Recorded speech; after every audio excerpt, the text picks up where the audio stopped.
You can continue. Okay, thank you so much. So today we are going to talk about the skill development, skill-based learning, what all kinds of skills are there, how we can improve these skills, what all policies we are having in respect to the skill development. We'll be covering all these aspects in today's session. So first of all, uh, yes, first of all, we'll be starting with what is skill, right? So basically, whenever we talk about the skill development, it refers to the process of acquiring and enhancing abilities and competencies required for effective performance in specific tasks or roles, right? It encompasses a range of activities which are designed to improve an individual's skills, knowledge, and experience. Because whenever we are going to talk about the hard skills, we'll focusing on the job specific skills. Okay? And these activities can be formal, such as through training program, you can develop your skills through educational courses, vocational courses, and how in informal form, that is on the job learning and personal practices also help in developing your skills. Basically, skill development can be categorized in various types, but we'll focus on three main categories.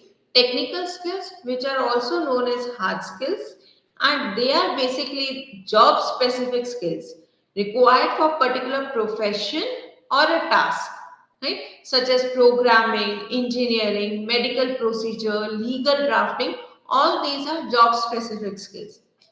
Soft skills, these includes interpersonal skills such as communication, teamwork, problem solving, and these soft skills are very essential for the effective interaction in professional and personal settings. Right?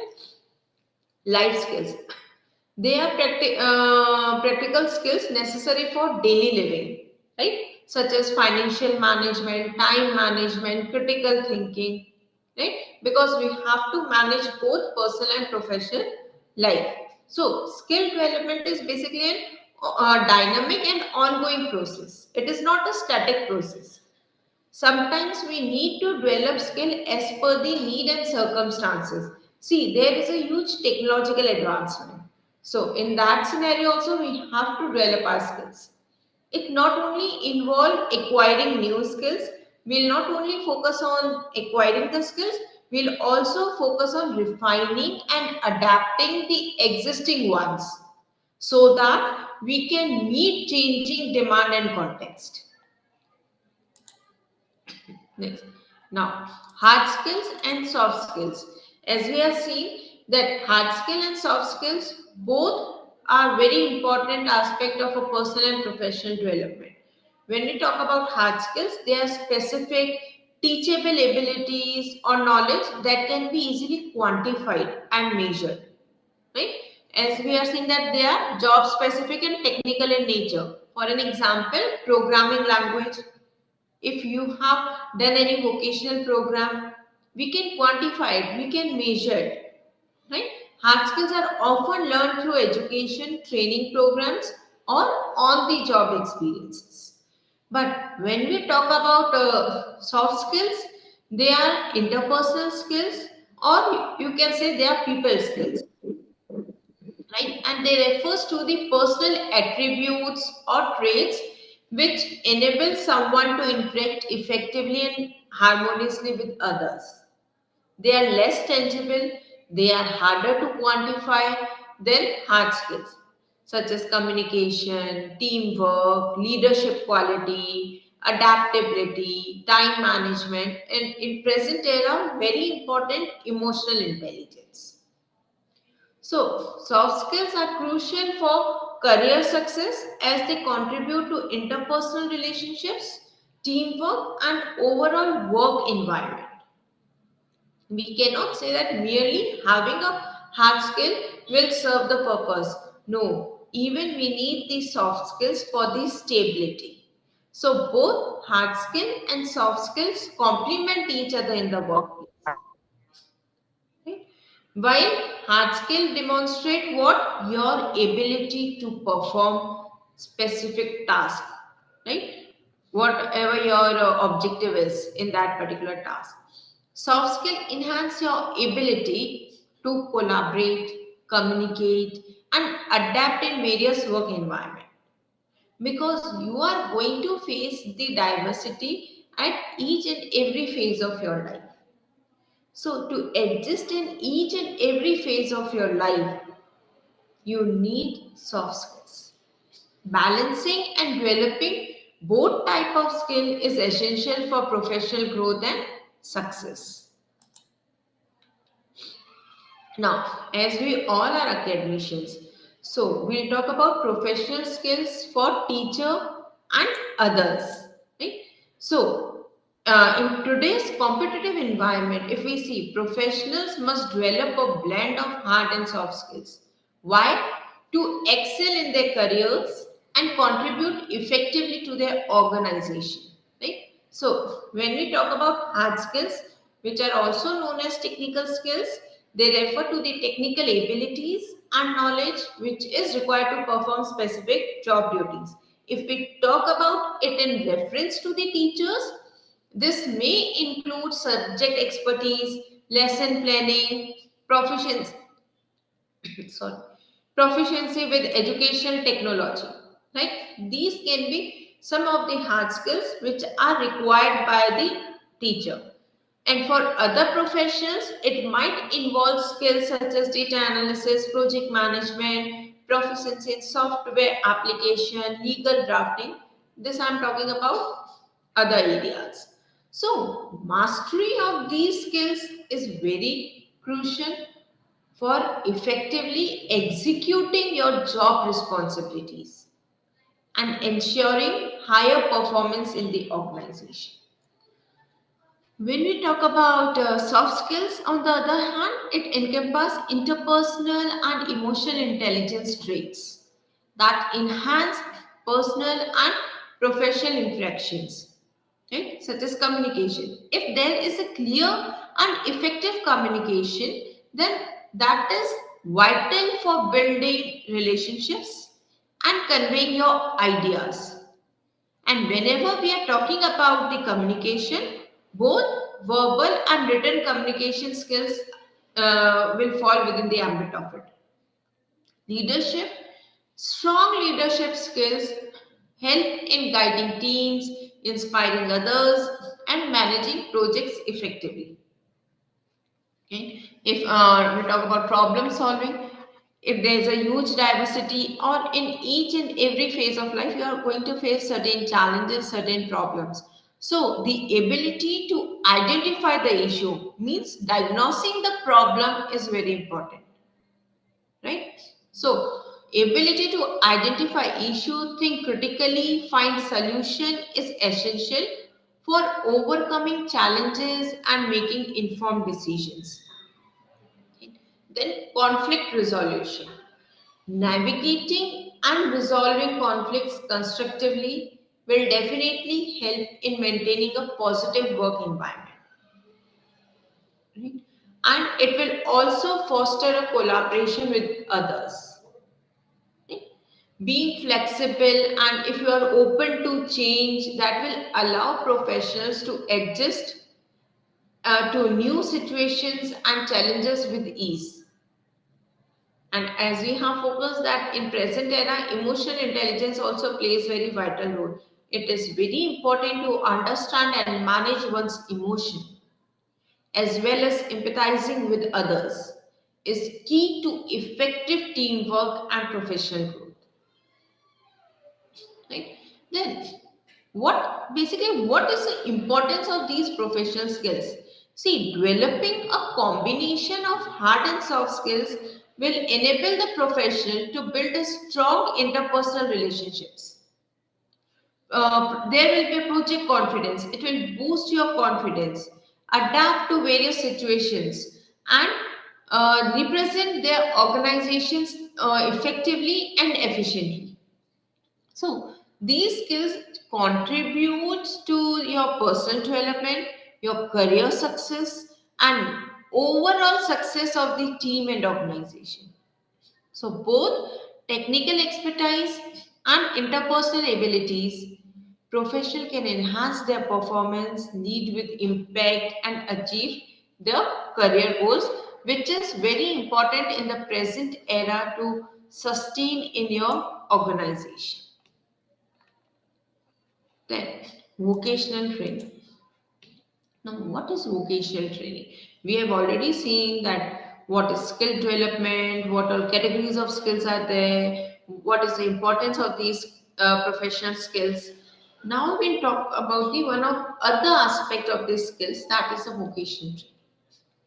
Vocational training refers to educational program and courses designed to teach specific skills and knowledge which is related to particular job, and it is unlike the traditional academic education that focuses on the theoretical knowledge. No, vocational training emphasizes practical hands-on skills which is needed for some specific job or industry. And this type of training prepares individuals for direct entry into the workforce by equipping them with industry specific skills and competencies. Okay. Industry relevant skills, that is one of the key aspect of vocational training. In that, we'll focus on skills which is directly applicable to specific occupation such as hospitality, electronics, automation, robotics, right? Then practical experience often includes internships or apprenticeships to provide real world experiences. See, students go on internships. What they get there? They get real world experience and hands on training. Then, if you are having some qualifications, if you are having some experience, whether that will serve the purpose to get entry into the workforce, no, you need certain certification or qualification. So this vocational training will provide certification or qualification recognized by industry and employers, and that often leading to job readiness. Right? And these vocational programs are typically shorter than traditional degree program, enabling faster entry into the job market. Even NEP 2020 in India emphasizes the importance of vocational education, and it aims to integrate it more effectively into the broader education system. How? Increase emphasis on vocational education, right? We can start incorporating it into the our curriculum also. So NEP 2020 aims to integrate vocational training into general education, which starts from grade 6 onwards. And this approach seeks to provide students with practical skills alongside their academic studies. Next, they have also talked about NSQF, right? Now, what is NSQF? That is National Skill Qualifications Framework. So, NEP is promoting this particular framework which aligns vocational education and training with the need of the job market, right? And it aims to ensure that vocational training program meet industry standards and provide educational qualifications. Right? Then even curriculum integration. Now, what is curriculum integration? Integration, vocational subjects are to be integrated into the school curriculum and allowing students to gain practical skills while pursuing their regular academic courses. Right? Then collaboration with industry. NEP also focuses on the collaboration with industry. So the policy emphasizes collaboration between education institution and industries. Why? To ensure that vocational training is aligned with the current job market demand in their syllabus. So, by focusing on these aspects, NEP 2020 aims to bridge the gap between the education and employment, because there is a huge gap between the education and employment. enhancing the employability of graduates, and supporting economic growth through a skilled workforce will be there if we're able to bridge that particular gap which is there between education and the employment. Now, importance of skill development. First, skill in respect to economic growth and competitiveness. Because skill development holds very significant importance in the contemporary world for several reasons. One is that is economic growth and competitiveness. So, in a rapidly evolving global economy, businesses and economies need a skilled workforce to remain competitive. Though they are graduate students, literate people are there, but if they don't have the skills which are required by that particular industry, they are not going to appoint them. So, skill development helps in bridging the gap between skill employers need and the abilities worker possess. There are two different things. I'm again repeating. If we're able to bridge the gap between what skill employer needs and the ability what workers possess, then definitely what we are doing, we are contributing to the economic growth. We are leading to increase the productivity, right? Then employment opportunities. As job market becomes more competitive, having a diverse set of skills increases employability, right? So individuals with relevant skills are better positioned to secure job and advance in their careers, right? So skill development also you can say they support entrepreneurship. This is an era of startups, right? Shark Tank के बाद में तो startups all limelight में, right? So by equipping individuals with the skill needed to start and run successful business. Then adaptability to technological change. As there is this rapid advancement in the technology. So technological advancements are transforming the industries and the job roles.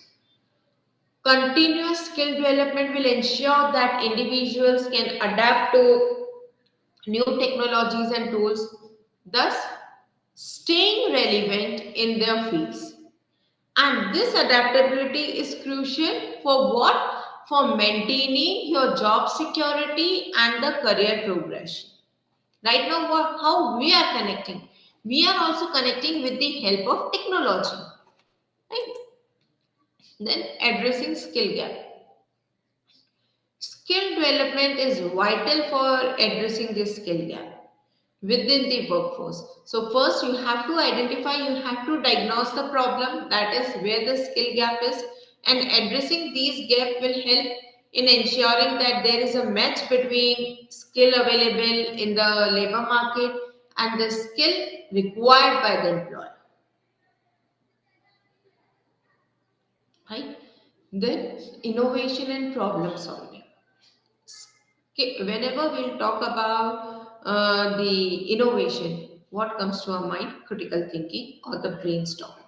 If you are not able to do the critical thinking or the brainstorming, you will not able to do something innovative. So skilled individuals are better equipped to tackle the complex problem. And how they are able to tackle the complex problem? Because they are contributing to innovation, they are doing the critical thinking, brainstorming. So skill development fosters critical thinking and creativity, which are essential for solving challenges and driving progress in various fields. Then social and economic inclusion. Effective skill development programs can promote social inclusion by providing opportunities for marginalized and underrepresented groups also to gain valuable skills so that they can start their small scale industries, cottage industries in the rural area. And those skills can be taught to them with the help of vocational trainings. So this is how this inclusion will work. This inclusion help in reducing inequality and foster a more equitable society. Okay. Now there are three terminologies: growth, maturity, and development. Basically, these three words are foundational concept in understanding how individual and system evolve over time. And these three words are interrelated, but they are different. How? If we talk about growth, growth refers to the increase in size, quantity, or capacity. Right? It is typically measured in concrete terms, such as physical size, numbers, or outputs. Right? When we talk about maturity, it denotes the state of being fully developed or having reached a certain level of experience and understanding. And it often involves the ability to make informed decision and handle the complex situation. Then you can say that you are mature enough. Development. Development encompasses the overall progress or evolution of a person, right? It includes both growth and maturity, but extends to the qualitative improvement, such as enhanced capabilities, adaptability, and sophistication. So that how this growth, maturity, and development differ from each other. Now, what are the key components in skill development? Again, there are three components: ability, skill, and competency. Whenever we talk about ability, we talk about innate potential. So, innate potential refers to the natural talent or aptitude a person has from birth. It is often seen as the raw foundational capability that can be developed further. Right? When we talk about skill, which is known as acquired proficiency, skills are specific proficiencies that are acquired through practices, training, and experience. They are the learned abilities that can be refined and applied in various contexts. We'll take an example for it. When we talk about ability, a person who is having a natural aptitude for music might have an innate sense of rhythm and pitch, right? But this potential provides a foundation for what? Foundation upon which musical skills can be developed. Okay? When we talk about skill, where we are talking about the acquired proficiency. So here, if some software learns coding language or software development methodologies through formal education and practice, then these skills are acquired over time through experiences. Right? Then third is competency. Then effective application of skills. We have talked about ability, we have talked about skill. So competency refers to the ability to effectively apply skill and knowledge to achieve desired outcome. It is basically the culmination of both innate ability and acquired skills, right? Which is demonstrating practical effectiveness in real world scenario, and that is competence, right? We'll take example for this also, that some project manager who not only knows project management techniques but can also apply them effectively to manage complex projects, lead teams, and achieve project goals, then definitely it is demonstrating high competency, right? So that is, they are the components for the skill development. Then, life skills and skill gap. Life skills are essential. We have already seen they are the essential abilities that enable individuals to effectively navigate through various aspects of life. Right? These skills are crucial for personal development, professional success, and overall well-being. Yeah? And whenever we talk about the life skills, they go beyond the academic knowledge and hard skills. We are in life skills, we never talk about the technical skills, right? Which are focusing on practical and interpersonal abilities.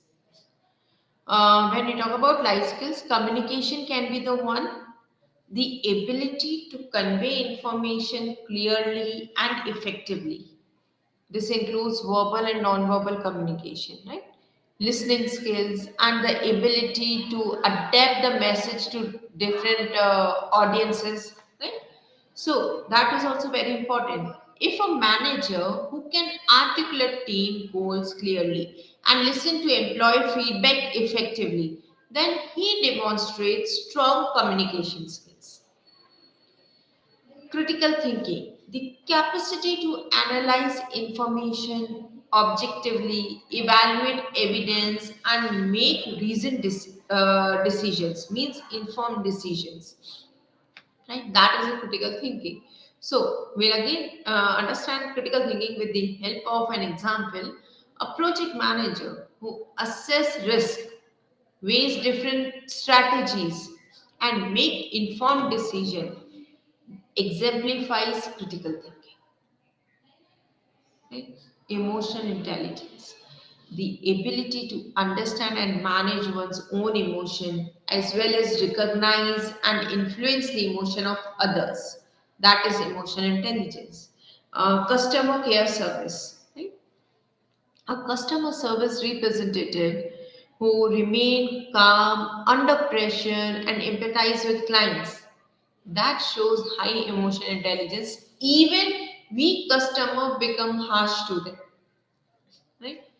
Problem solving, in the situation of problem solving, the skill to identify issues, develop solution for it, and merely developing a solution for the problem will not serve the purpose, and implement strategies to address the problem is very important, right? So there's an engineer who encounters a technical issue, right? Devise a solution for it and test it to ensure that it resolves the problem. That is a problem solving skill, right? Then time management, the ability to plan and control how one spends their time effectively. A student who prioritizes tasks, create a study schedule, and meet deadlines, they demonstrate good time management. Right? So, this life skill plays a very vital role in both personal and professional life. Right? When we talk about the personal life, life skill enhance an individual's ability to manage personal responsibilities and relationships. Right? For example, effective communication can lead to better relationships with family and friends, while time management skill can help in balancing work, study, and leisure activities. And how it is important in the professional life, in the workplace, life skills are critical for career advancement and job performance. Communication skills are vital for teamwork and leadership. Critical thinking will help in strategic decision making, and emotional intelligence improves interaction with the colleagues and clients. So, a strong problem solving ability can lead to innovation, innovative solutions, and process improvements. That's how life skills plays a vital role in both personal life and the professional life. Skill gap. Right? Now, basically, what is skill gap? How we can understand this particular terminology, skill gap? Skill gap refers to the discrepancy between, there are again two things, skills that employers require and those that job seeker possess. And when there is a huge gap between these two, that what skill employer requires and what job seeker possess. That is a skill gap. It represents the shortfall in skills that impacts an individual employability or productivity in the workplace. Okay? We'll talk about some current trends and statistics. If we talk about global trend, right? If you will see the report of World Economic Forum has given a future of job reports. Right? In that report clearly says that many industries face skill shortage in areas such as data analytics, artificial intelligence, and cybersecurity. Right? So, for example, the rise in digital technologies has created a demand for what? Has created a demand for tech-savvy professions. Yet, there remain a significant shortage of individuals with these skills. Right? If we talk about regional trends, again, I will quote a report of International Labour Organization that highlights that many young people in sub-Saharan Africa lack the skills need to secure decent work. So here, that report is saying that in developing country like sub-Saharan Africa, there may be gap in basic skills which they require, such as literacy and numeracy. If we talk about sector-specific trends, the healthcare sector often experiences skill gap due to rapid advancement in medical technology and an aging population. For example, there is a demand for skilled nurse, medical technicians is growing. Yet, there is a shortage of qualified professionals in these skills. Okay. So, what is the impact on employment and the economic growth? We are talking about the impact of what? We are talking about the impact of skill gap. So, when we talk about the impact of skill gap on employment, it leads to higher unemployment rates. As individual without the required skills, they struggle to find jobs. And this mismatch between job seeker qualifications and employers' need can also lead to underemployment, where individuals are working in roles that do not fully utilize their ability. Okay. Now, what is the impact of skill gap on economic growth? Skill gap can hinder economic development by reducing productivity and innovation. For example, a lack of skilled workers in manufacturing sector may slow down the production process and technological advancements, affecting overall economic performance. Okay. And there is an impact on business performance. So the companies may face increased cost related to recruitment, training, and turnover if they cannot find employees with the necessary skills. Right? We will again take an example of tech company. A tech company that struggles to find qualified software developers may experience delay in product development and competitive disadvantage. Okay. Then, how to address these skills? That is the we have talked about the skill gap, but now there is a need to address these skills also. First is again once we go to doctor, what doctor do? Doctor diagnose the problem. Doctor not directly treats you. Right? So here also we have to do the same thing. We have to identify the gap. We have to diagnose the gap. Right? Once diagnosis have been done, then we can go for training programs. How to fill that particular gap? With the help of some training program, whether in formal or formal form. Okay, fine. Training been taken. Next step, implement competency, practical applicability. right? Implement solution. Whether we are able to implement that particular skill which we have acquired through formal or informal program, whether we are able to solve the complex problems or not, we have to check the practical implementation of that particular skill. Then evaluate the progress, right? So addressing skill gap is a crucial process in educational and professional development.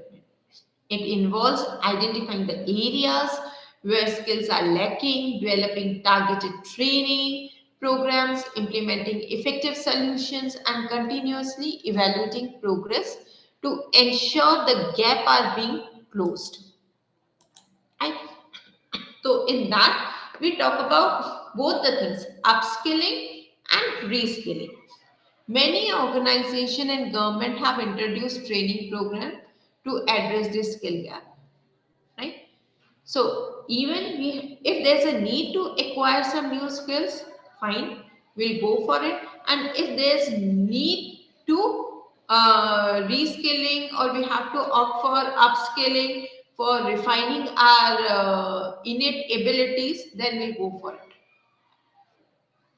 Hmm? New generation skills, emerging skills for the new generation. अब बात आती है, what are the new generation skills? First, digital literacy is very important in present era, right? We were continuously talking about the technological advancement, right? So, the rapid evolution of technology and globalization has led to a significant shift in the skill sets required in the modern workforce. So, new generation skill encompass digital literacy, soft skills, and technical skills, all of which are crucial for adapting to the ever changing professional landscape. If you see this 2020 policy, acknowledges these needs and emphasizes in integrating such skills into educational framework to better prepare students for future challenges. So, digital literacy. Digital literacy refers to the ability to effectively use digital tools and technology to access, evaluate, and create the information, which is the need of present era. And this includes a range of skills from basic computer use to advanced data management. Okay. So, what is the importance of digital literacy in modern workforce? Digital literacy is foundational for virtually all modern jobs. It enables individuals to navigate digital platform, utilize productivity tools, and communicate effectively in a digital environment. As organizations increasingly rely on technology, employees must be comfortable using digital tools to stay relevant to the competitiveness. That's why NEP 2020 emphasizes integrating digital literacy across all levels of education. It highlights the need for developing digital skills from an early age to ensure that students are prepared for the demand of a digital economy. Next is soft skill, right? All these collaboration, teamwork fall within the ambit of the soft skill when you have a command on it, right? So, soft skills are non-technical abilities that relate to how individuals interact with others. They include emotional intelligence, communication, problem solving, right? For an example, adaptability, the ability to adjust to new conditions and handle unexpected challenges. You need a soft skill. Teamwork, effective collaboration with others to achieve common goal, you need teamwork. Communication skills, the ability to clearly convey the ideas and information both verbally and in writing, again you need soft skills, right? So soft skills are essential for professional success as they complement technical abilities and facilitate effective workplace interaction. They are particularly important for roles that require team collaboration, customer interaction, or leadership. Right? That's why NEP is focusing on the development of soft skills through experimental learning and co-curricular activities. It encourages educational institutions to foster communication, teamwork, critical thinking skills, right? Recognizing their role in holistic student development. Right? That's how this particular soft skill work.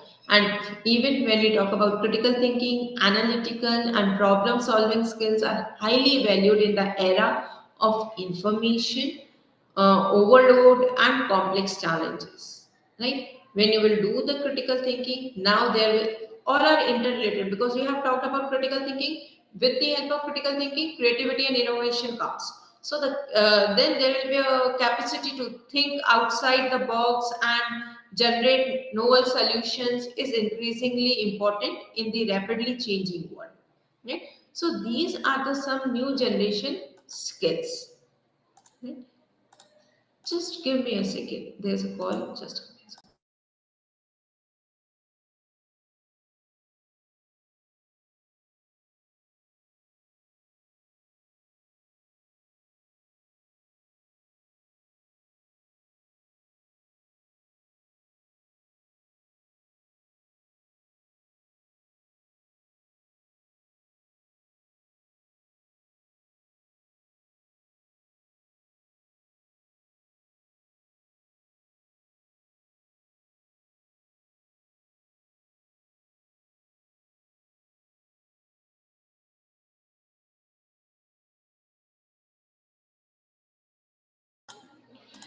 Sorry for the intervention.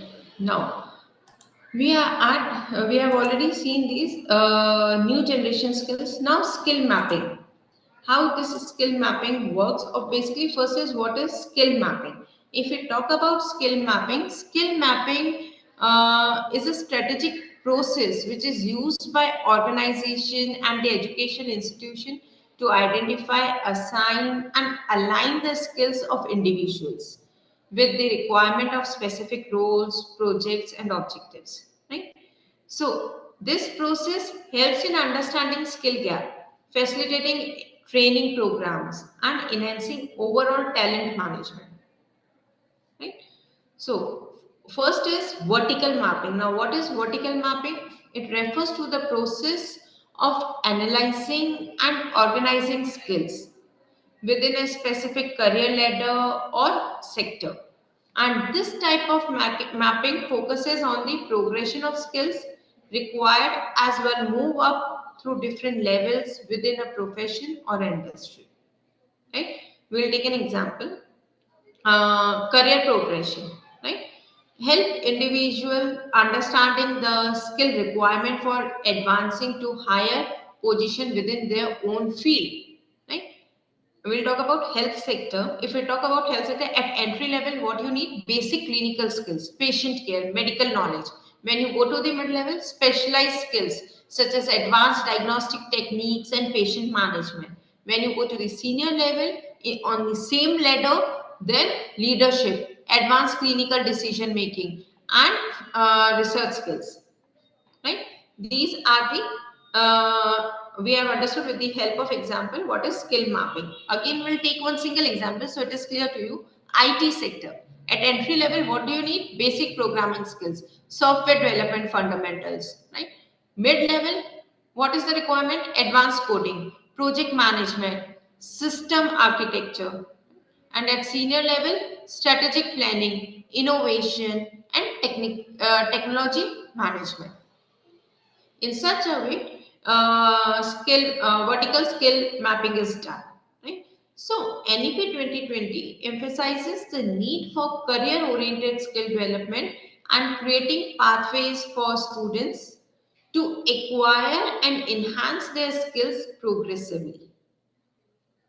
It encourages education institutions to align their curricula with industry needs and provide pathways that match vertical skill development.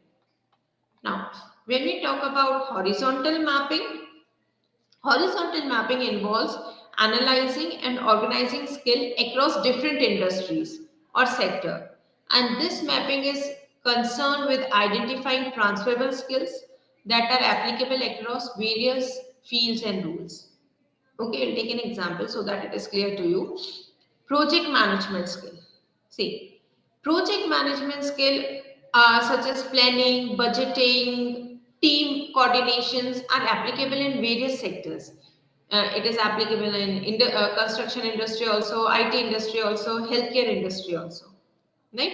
So a project manager from the construction industry can apply these skills to manage IT project also or healthcare initiatives also.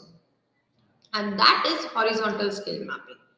So NEP 2020 supports the development of generic and transferable skills through interdisciplinary and flexible curricula. It promotes the integration of life skills or broad competencies that can be applied across various sectors or aligning with the concept of horizontal skill map. Right? NEP 2020 key provisions related to the skill mapping. First is curriculum flexibility.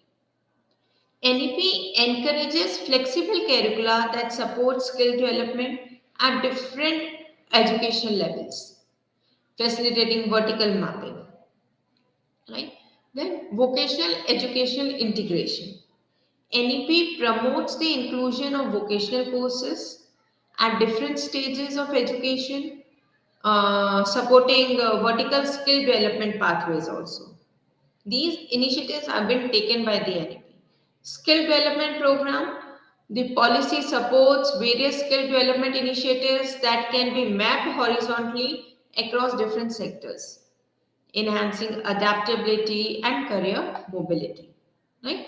So, vertical and horizontal mapping are crucial tools for understanding and planning skill development in alignment with the career goals or industry demand. That's why NEP 2020 is focusing on integrating vocational education and promoting transferable skills, support effective skill mapping, ensuring that individuals are well prepared for a dynamic and evolving job market. Then, how to improve skills? This is one question. Very simple practice we have to do. What we say to students: practice makes man perfect. Practice your skills. Engaging in regular practice is essential for skill enhancement. Higher education institution can implement structured practice sessions within their curriculum. Right? We can opt for project-based learning, hands-on activities that allow students to apply theoretical knowledge in real-world scenario. Then observe other professionals. Observational learning can significantly enhance skill development. Institution can facilitate opportunities for students to shadow professionals in their field. And this can include guest lectures, industry visits, or collaborative projects with business.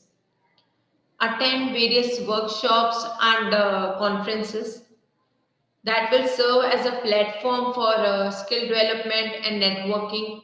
Right? Then, I think you have already you had a session regarding mentor-mentee system, right? So mentorship plays a crucial role in personal and professional development. Educational policies can promote mentorship program within institution. Pairing students with experienced faculty or industry professions will definitely work, right? Mentors can provide guidance, share experience, and even help mentee in navigating their career path, fostering a supportive environment for skill enhancement. Right? In such way, we can move. Then, upgrading skill development initiatives in India and even at international level. What initiatives have been taken? First, we'll talk about the role of government, private sector and skill program. What is the role of or what initiative government can take? In India, the major problem arises in respect to the funding. So financial support. Government funding and subsidies to promote skill development program, infrastructure development and capacity building. We need the help of government. We need the government help in respect to policy framework. Formulation of policies and regulatory framework to support skill development initiatives, and definitely that will align with the industry need. Then how private sector participation will help? Industry partnerships, collaboration with the private sector firms to design curriculum, offer internships, and ensure training programs which are aligned with the industry standards. Then we need the help of private sector. CSR, corporate social responsibility. Many corporate contribute to skill development through CSR initiatives, supporting training centers, skill development academies, like public-private partnership. PPPs through Sector Skill Council, they facilitate industry partnerships, industry participations in curriculum design and certification. It ensures that there is a relevance and quality of skill training. Because when you are opting for any particular training, you need a certification. But that training should also align with the job market demand. Right? Then, skill academies and center of excellence. Establishing these skill academies and centers of excellence jointly funded by the government and private sector, and that will foster innovation and skill enhancement. National Skill Development Policy 2015.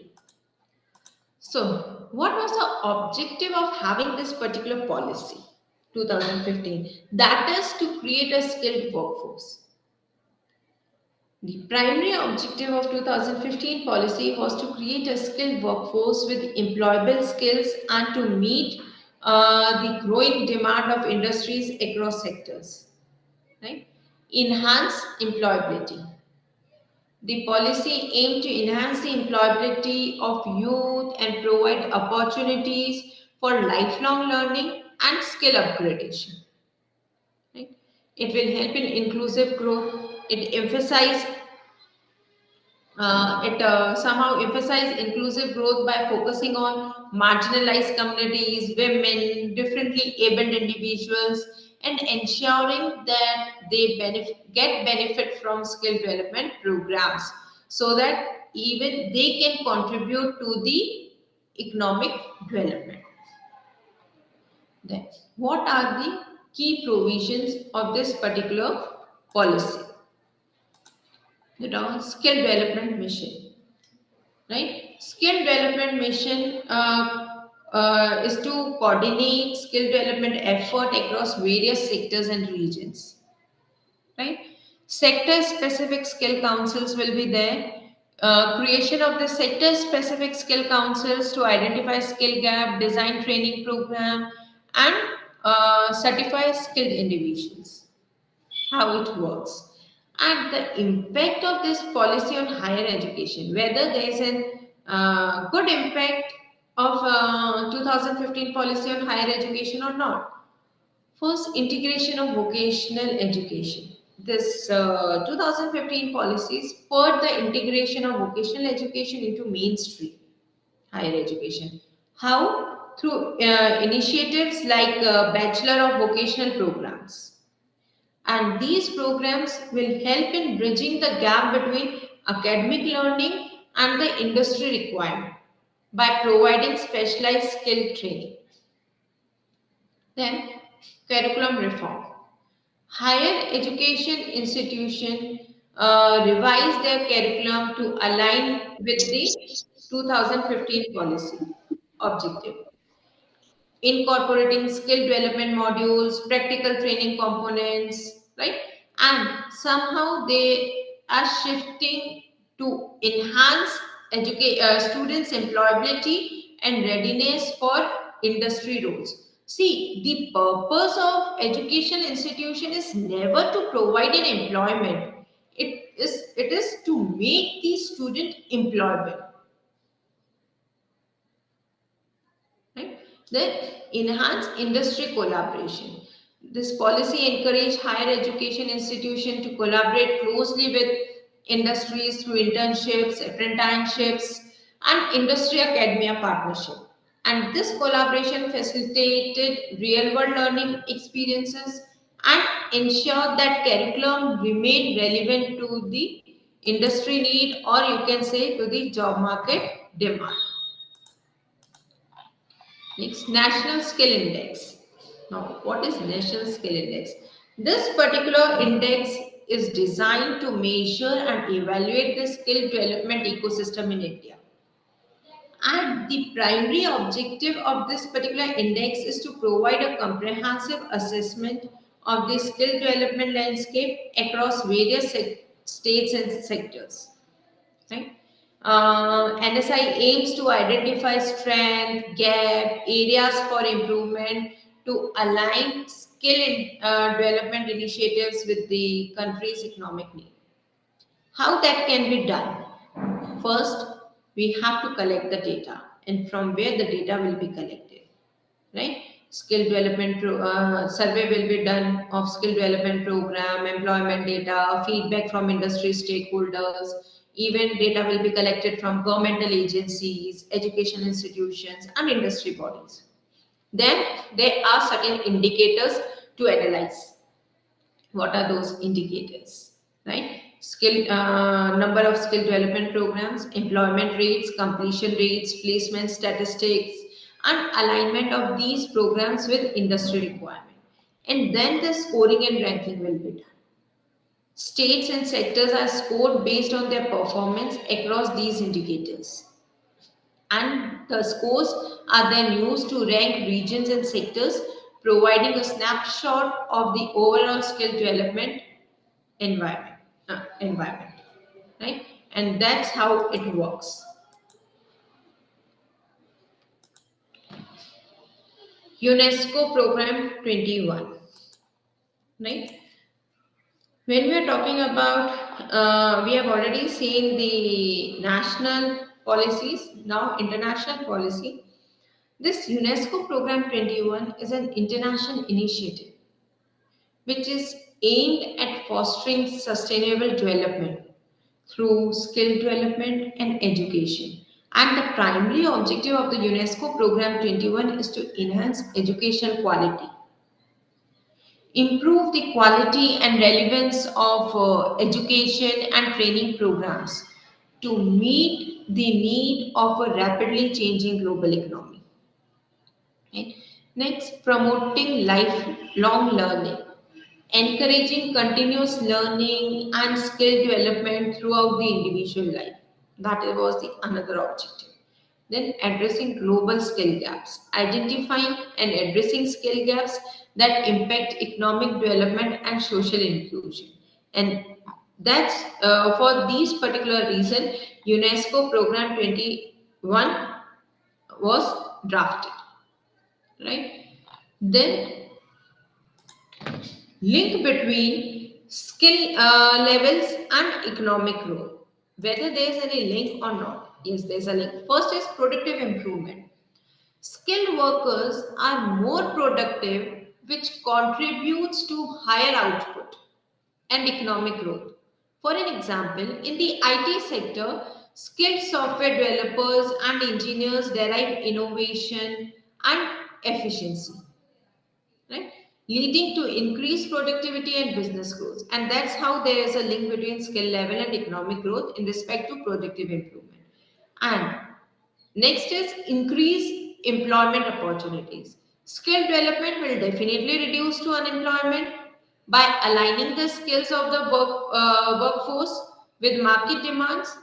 And for example, the introduction of vocational training program can prepare individuals for specific industries, leading to higher employment rate, because if they are opting for some vocational program, they will have the certification and qualification also. Then economic diversification. Skill development will support economic diversification by fostering new industries and sectors. So training in renewable energy, because renewable energy technology is one of the new regions, can help regions transition from traditional industry to green technology. And that will create a new economic opportunity as we are moving towards the green technology or a green economy now. What are the projected trends and the potential impact? If we talk about projected trends and potential impact, we'll talk about three areas. One is automation and digitalization. As automation and digital technologies advance, there will be a growing demand for digital skills.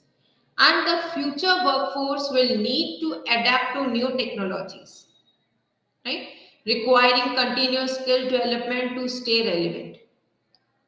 Next projected trend is green economy. The shift towards a green economy will create new job opportunities in sectors like renewable energy, sustainable agriculture, and environmental conservation. Training program will focus on what? Green skills will be crucial for preparing the workforce for these emerging fields. Then lifelong learning.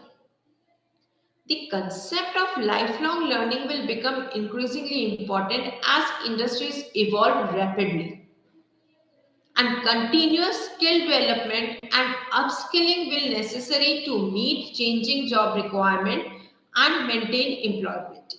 And these are the some projected trends and the potential impact. And that's why we always talk about the upskilling and the reskilling in the present time. So now if I would like to conclude my today's session by saying that embracing these emerging trends and policies recommendation will be crucial in shaping a robust and responsive skill development, right, ecosystem in higher education. And by aligning with the goal and principles of NEP 2020, we can create a future ready workforce which is equipped with the skills and competencies needed to thrive in the global economy. And I will just give a quick overview that what all we have seen, so that because you have to give the test also. We have talked about the skills, what is skill development. We have talked about categories of skills, right? Hard skill, life skills, soft skill, importance of those skills in the profession and personal life. We have talked about skill mapping. What is skill mapping? Horizontal mapping, vertical mapping. We have talked about skill gap. What is skill gap? How to address the skill gap? Because merely identifying and addressing or merely identifying and addressing the skill gap will not serve the purpose until and unless we are not having an option to solve or to address that particular issue. So that also we have seen how to address the skill gap once the skill gap is identified. We have talked about the vocational training. We have talked about the initiatives taken in India in respect to the skill development, and even at international level, we have talked about it. We have talked about the future trends, that what are the new future trends, right? And what impact of this skill development will be on economy. Very important, because economic development will be there, right? So all these aspects we have covered. So now the platform is open for Q&A. If anyone is having any question or any doubt, they may ask.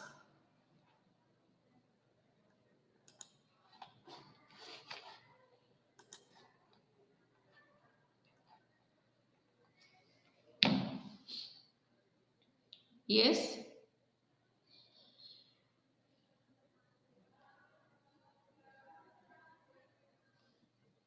Is there anyone having any doubt? They may ask.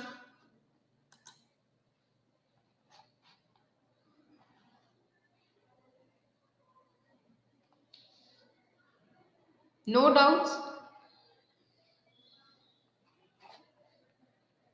No doubts, ma'am. Okay, thank you.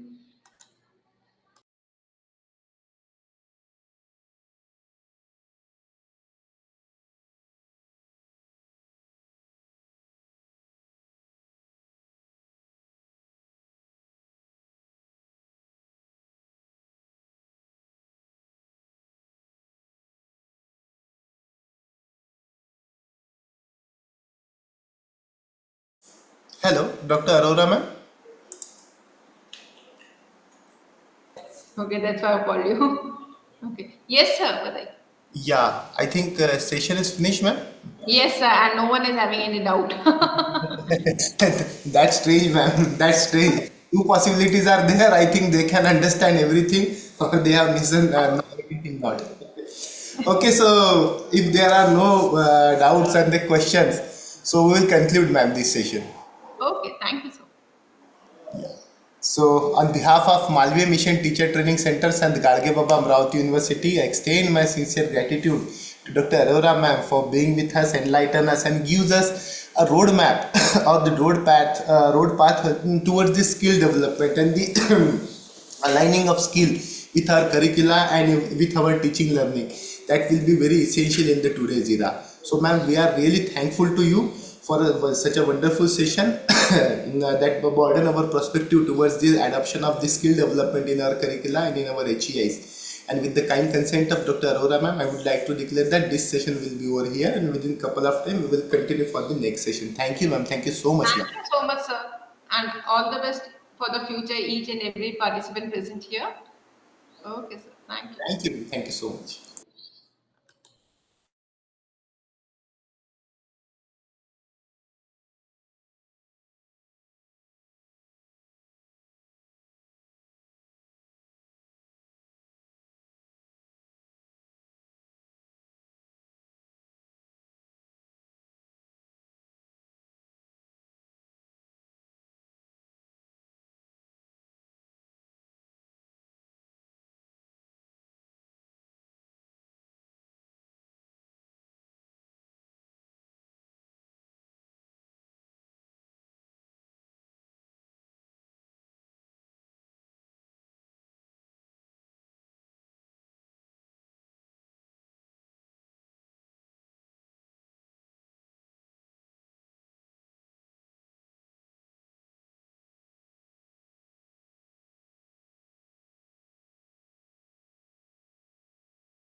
Sir, within 1 minute or 2 minutes, our expert will join and we will start with this session.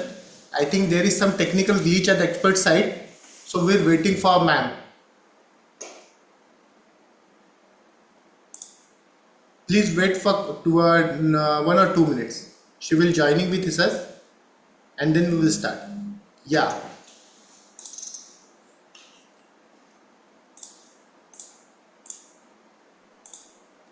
Hello, good Hello. evening, participants. Good Yeah. Good evening. evening, ma'am. Good evening, ma'am. Good evening. I'm Yeah. so sorry this took time in joining. Actually, this went into some kind of update. So I was helpless. I'm really sorry. I think participants will allow me to make up for that. Thank you.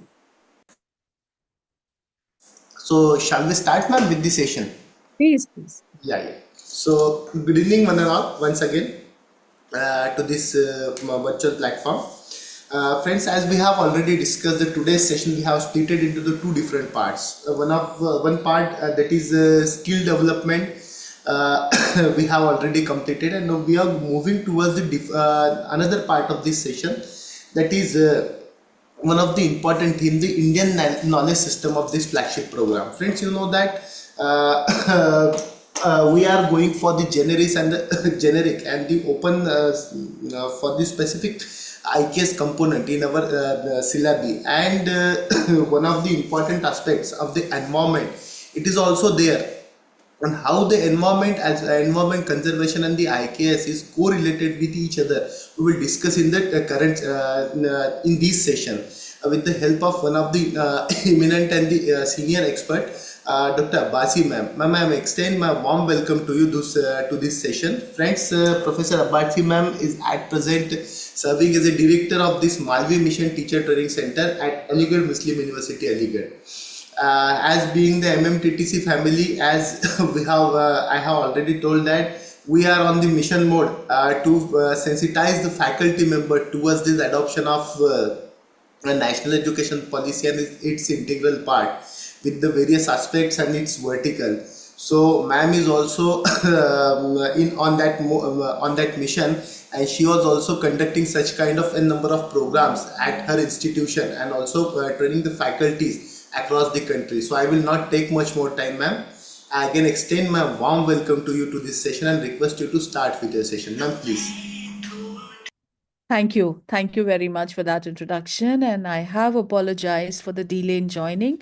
I'm sorry once again for the delay in joining. So, welcome, participants, to my session. As has already been stated, I will be speaking to you about the Indian knowledge systems. And because I happen to come from the background of wildlife sciences, I will touch upon the aspect of environmental conservation and ecological ethics in the perspective of Indian knowledge systems. What are the tenets, what are the values, and what are the teachings of this system, which are relevant for the present day environmental devastation and the efforts that the world community is making to mitigate climate change, to combat global warming, and to ensure environmental conservation and ecological ethics. So I'm happy I'm speaking to, I can see 36 people here. And of course, this 36 means into, I believe, 36 into 1,000, because as a teacher, we are all here in the higher education I'm system. sorry to interrupt you. 39 participants also connected through the YouTube, ma'am. Oh, wonderful. That's great.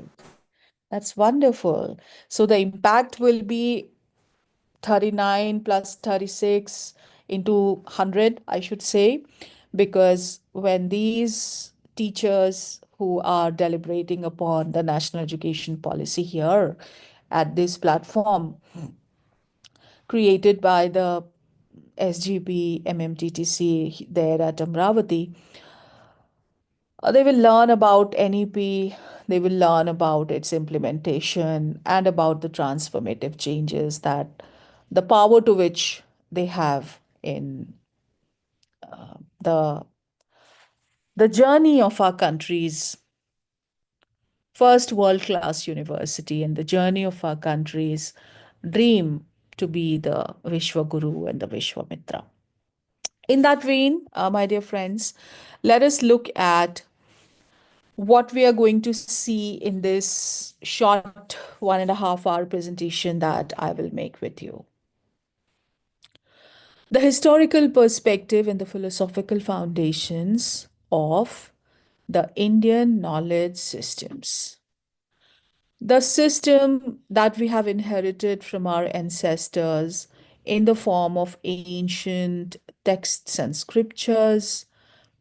We have the Vedas and the Upanishads and the Puranas. There are ecological ethics in the Indian philosophy. There are principles of sustainability.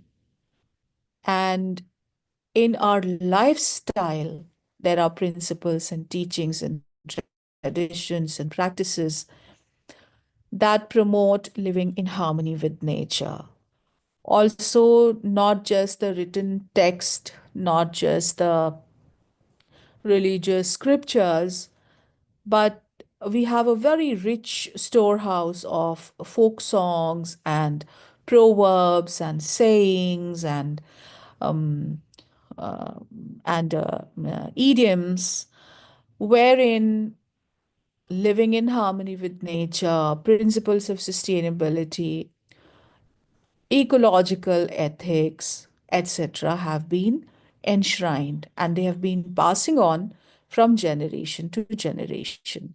This is a system where wisdom has been accumulated by trial and error, where people who have been interacting with nature on a day to day basis have developed this system of also care for nature, compassion for the natural entities, and seeing an act of godliness and an act of worship in that care and compassion and clemency to nature and natural entities and elements of nature. So, with this background, I will state for you 8 principles of the Indian knowledge systems, one by one.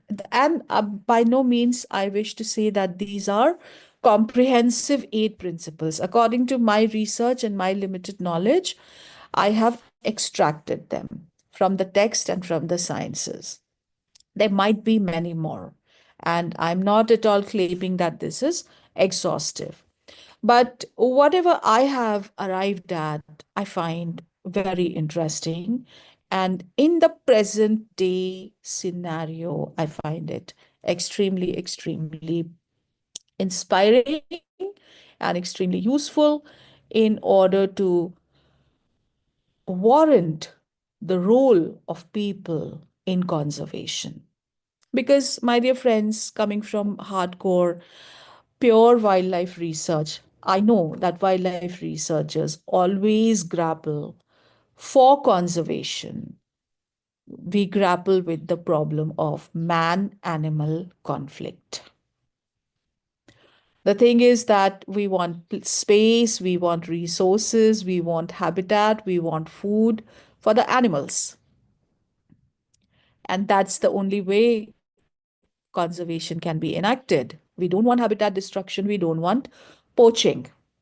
Now, why I'm saying poaching is because, as somebody who has a scientific approach, I will not say I'm against hunting. However, in the present day scenario, I believe majorly hunting comes in the purview of poaching, and the distinction between poaching and hunting is the legality of the one and the illegality of the other. So, illegal hunting or illegal killing is poaching.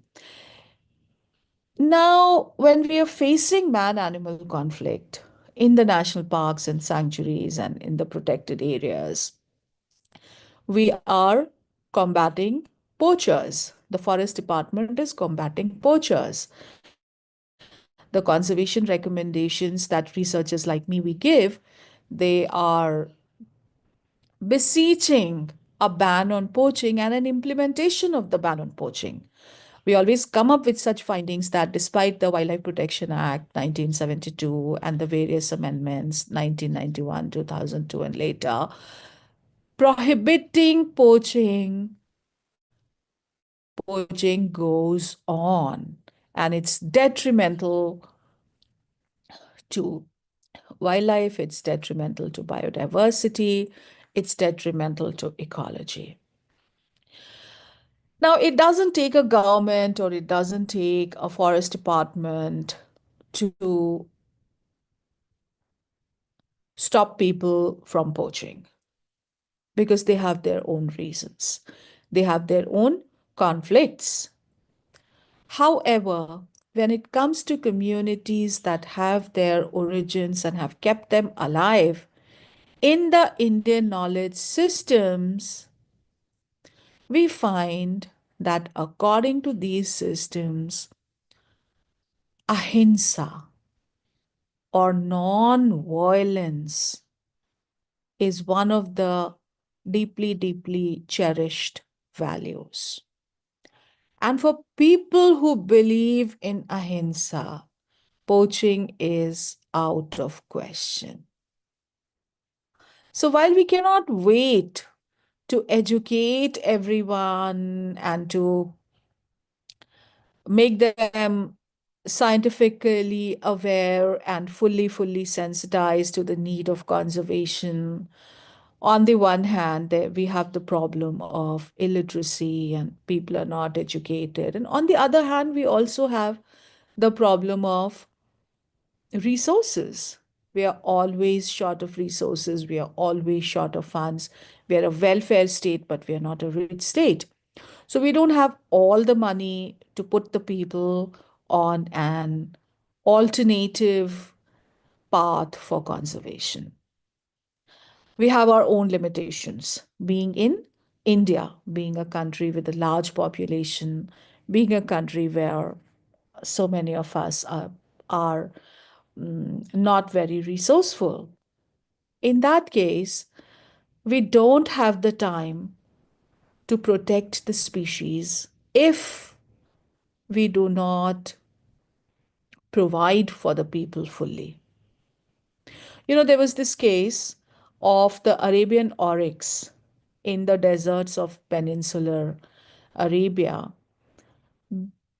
This animal, which was the pride of that region, which was very, very well adapted to the deserts, this animal, poor thing, started to lose its existence. It was on the brinks of extinction, and its population had dwindled when the Arab sheikh or the Arab Badu was given the firearm and the motor vehicles for motorized hunting.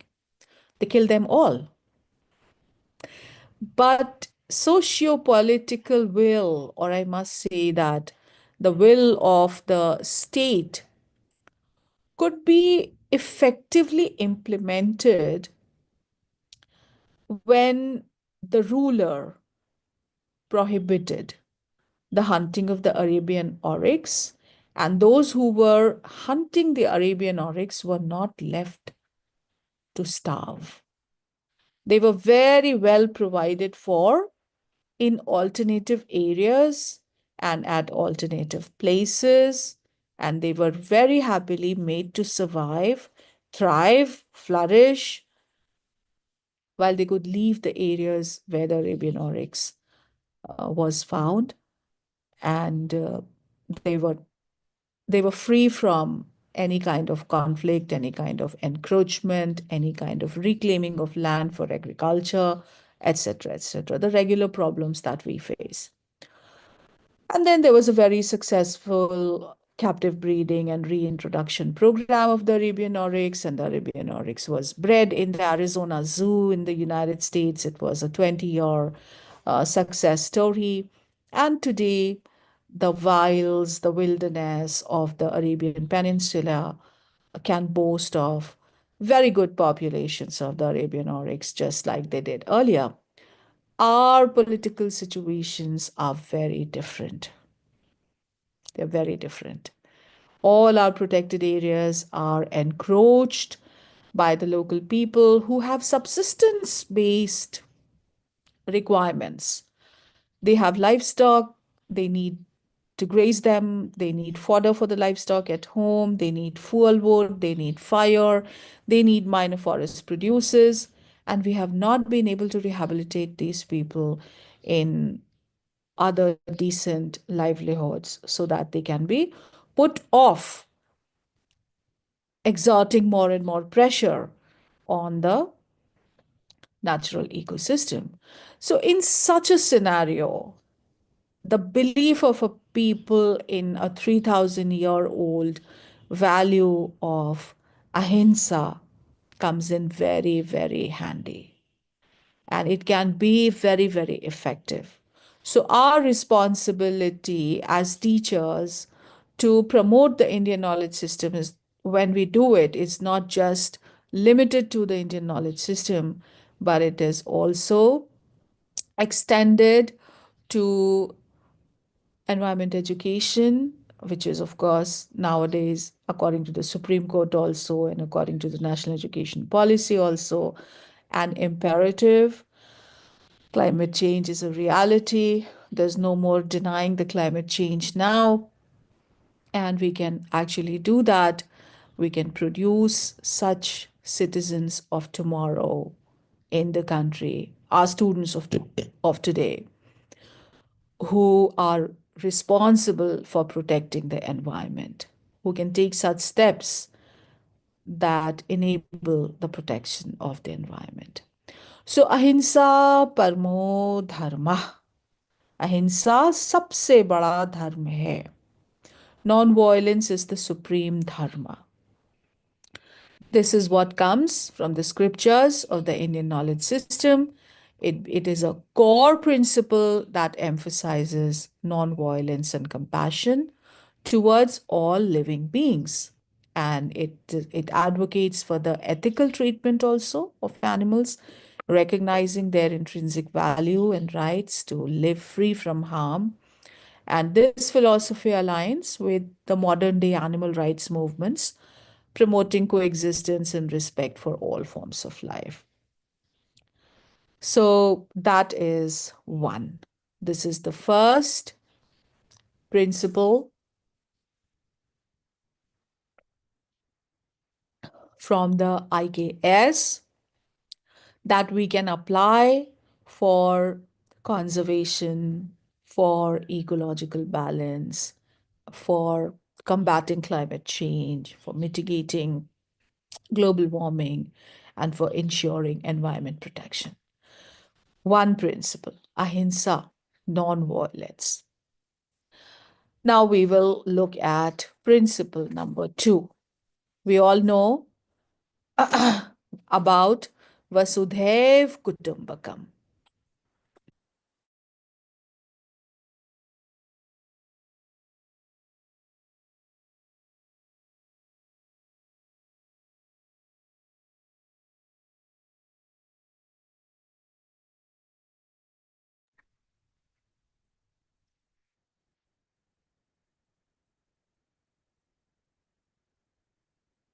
This is a concept from the IKS,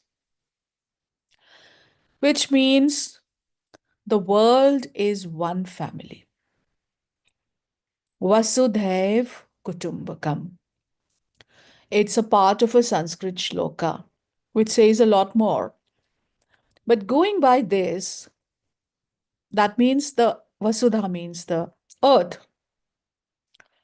That means every entity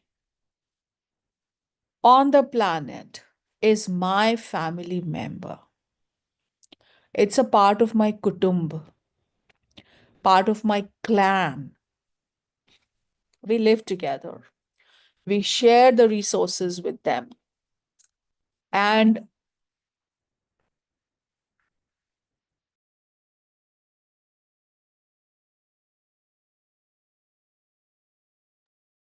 I will care for everyone the way I care for my family members.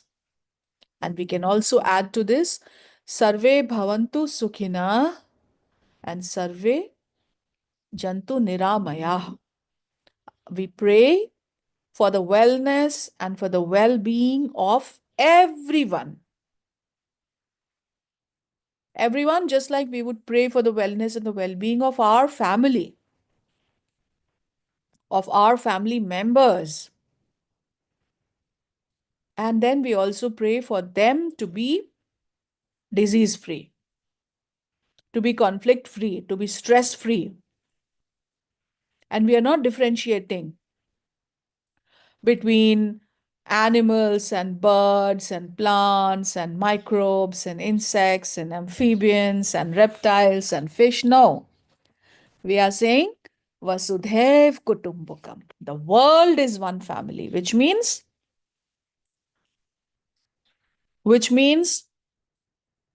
all that inhabit the earth are the members of my family. Now, when we say that,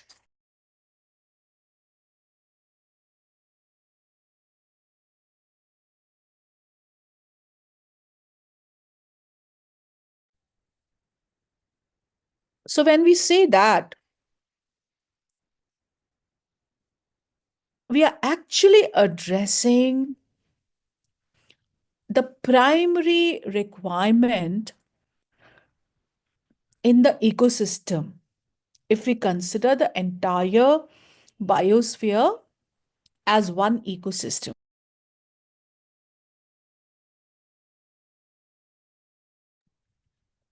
interconnectedness.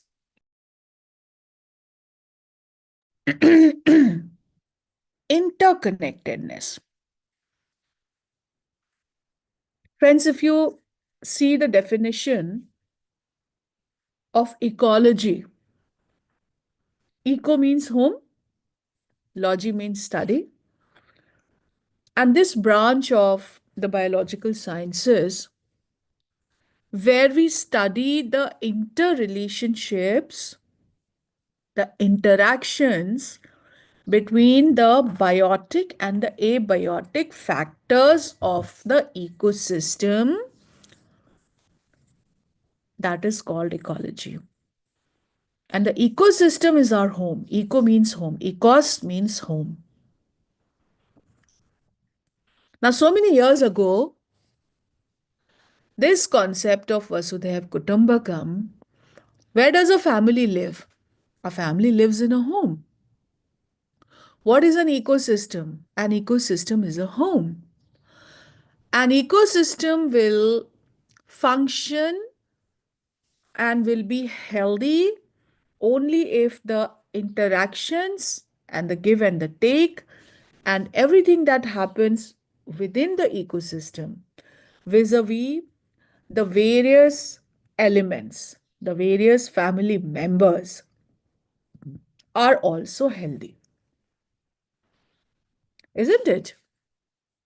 One family will be healthy only when all the members of the family are healthy, are happy, are doing well, are well off. Now, the day what happens in the family is this, that one member prospers at the cost of the other member, the family starts to crumble. So, there is an interconnectedness between the family members, between the elements of an ecosystem, be it living or non living. That interconnectedness is recognized in Vasudhaiv Kutumbakam. Sarve bhavantu sukhina, sarve jantu niramaya. Let us plead the Almighty for the health, happiness, and well being and prosperity of everyone, regardless of the genus, taxa, class, phylum, species, regardless of that. I want the well-being of all species. And the well-being of all species depends on the well-being of the abiotic characters, abiotic factors that are present in the habitat and the home of that species. Recently, we saw such a huge fire in Los Angeles, the forest fire in Los Angeles. Now, for ages, the edaphic factors, the climatic factors of this patch of land will not be suitable for any species because it has undergone recently such a massive fire and devastation. So, when we look at the planet Earth and its resources as just money making abiotic factors, we actually fail to recognize that this is home to other species. This is not just my home, this is also home to other species. So we might be needing a tree for its timber to beautify our house, to build our civilization, to develop our city. But how about we consider the birds that would nest on the tree as family members too, and have some sensitivity about them losing their shelter if that tree is lost. So, Vasudev Kutumbakam not only promotes global unity, it emphasizes that there is interconnectedness between humans, animals, nature, and hence there should be mutual respect.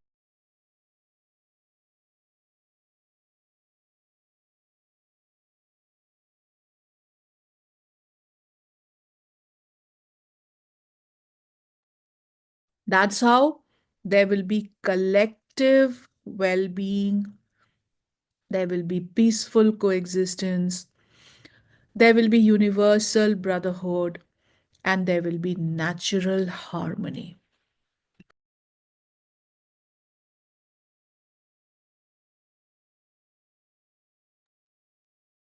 Now, my dear friends, recently you would have seen our country was given the G20 presidency, September 2023. It was for the first time that the G20 presidency came to India.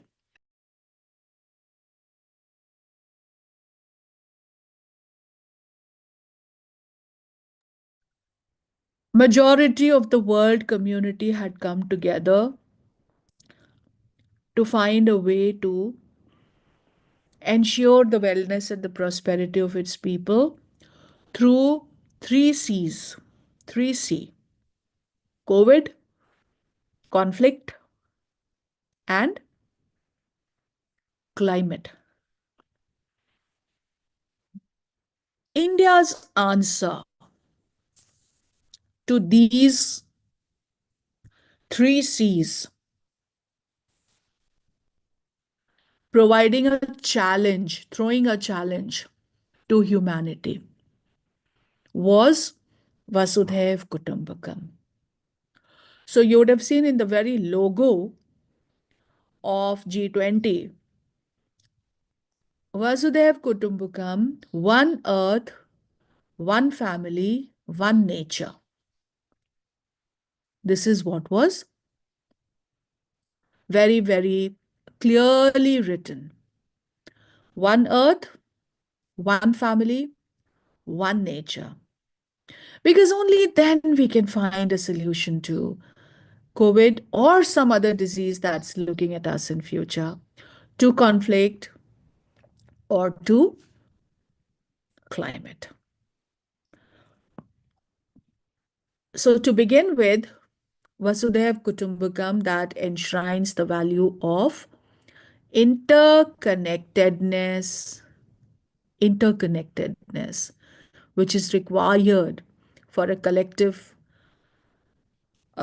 approach for collective well-being in the aftermath of the environmental devastation is necessary.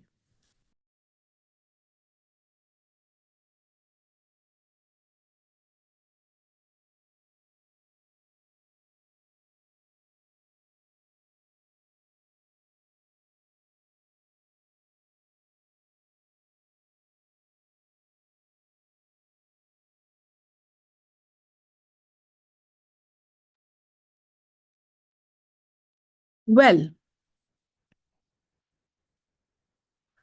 now I will show you two images.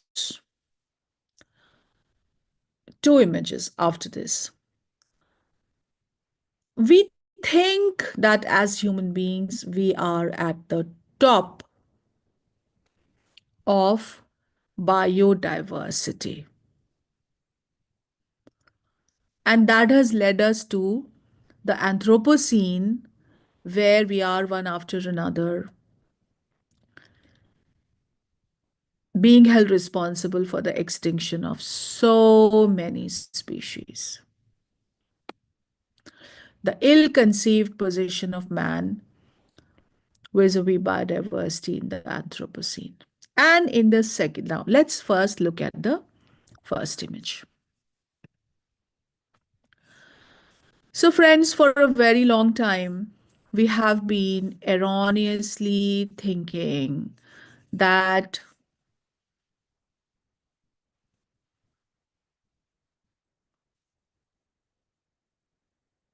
we are at the top of the pyramid of life. Tell me, are we correct? क्या ये सही है कि हम ये समझते हैं कि जितने all these plants and animals, flora and fauna, biodiversity, it exists beneath us? Is it correct for us? Is it right? Is it wise enough for us to think that way? Aren't we being foolish that we think we are at the top? This is the Anthropocene. We are modern men and women. We can control nature. We have it all for us. Everything, every species that was created before us was created for us, and we are standing at the top of it, be it biotic factors like the mountains and the ocean and the plains, or uh, be it the biotic factors like the flora and the fauna and the insects and the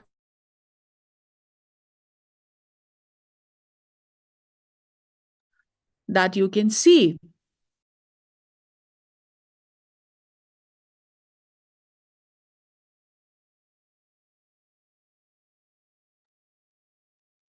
This wrong approach of considering man as a superior species in the spectrum of life has led us to the Anthropocene, where we are now responsible for the extinction rate to have gone above 50 to 500 times as compared to the natural extinction rates. Does Vasudhaiv Kutumbakam teach you this?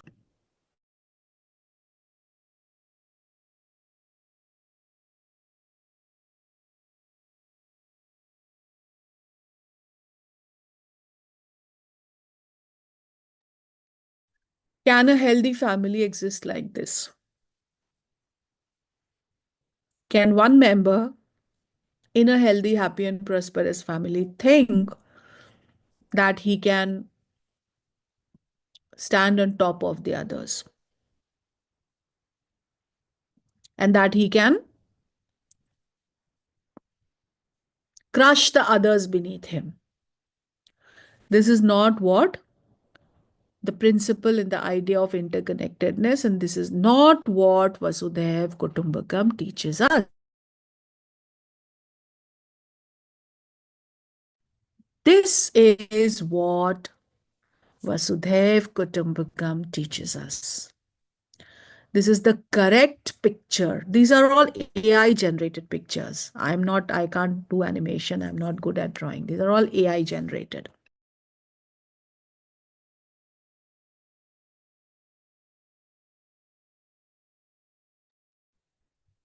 If we believe in interconnectedness, if we believe in Vasudhaiv Kutumbakam, if we believe in Sarve Bhavantu Sukhina, we will place ourselves in the spectrum of life on the same plane as the other biodiversity, as the other flora and fauna.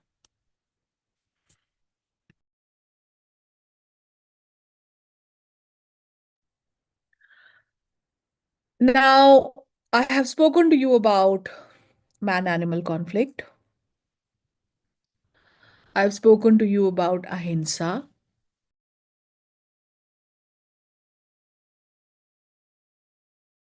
I've spoken to you about how we need to stop people from cutting the trees, stop people from burning the forest, stop people from creating such ecosystems where nature and biodiversity do not have any scope. And I have spoken to you about how we have to stop people from poaching, that is, the illegal killing of wild animals.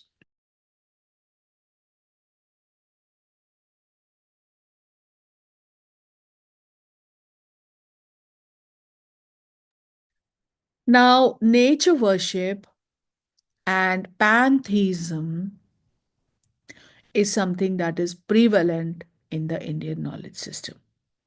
Prevalent. I'm giving you just a few examples of worship of flora and worship of fauna all over the country. All over the country, just a few examples of how people see God in nature or elements of nature. People see God in various species. So, okay, let me draw a caveat first. Scientifically, it may not be proven that there is something like God. It may not be proven that you can worship a species and your wish will be granted. I am not going to go into that. I really am not. However, as part of the Indian knowledge system, since we have nature worship and pantheism, again I will come to say what I said regarding ahimsa. It will not be difficult to stop people from poaching, or it will not be difficult to stop people from cutting trees when they worship them. Now, these are just a few examples of pantheism and of nature worship. Let me pick up the example of Tulsi, basil. Uh, it's called Ossimum sanctum. Now, there are households in India which believe that it is auspicious to have a Tulsi plant at home. Now, no matter where they live, even if they are living in a brick and mortar, steel and concrete monolith of an apartment in a metropolis, because they believe that it is auspicious to have a tulsi plant at home, and because they have been in the habit or they have carried forward the tradition of waking up every morning, performing an act of worship around a tulsi plant, they will make space for the tulsi plant, and that's how we conserve the tulsi plant, and that's how we have people's participation is ensured in conservation, which is otherwise just left to a handful of scientists and a handful of policymakers. So, problems today have to be approached in a multidisciplinary manner. There are no problems, real life, ground level problems, that can be solved if not approached in a multidisciplinary way, or that can be solved by a single discipline. There are many medical issues. I just spoke to you about COVID. We all saw when it came to the treatment of COVID and the overall management of the pandemic, it was not just the medical professionals, it was many more.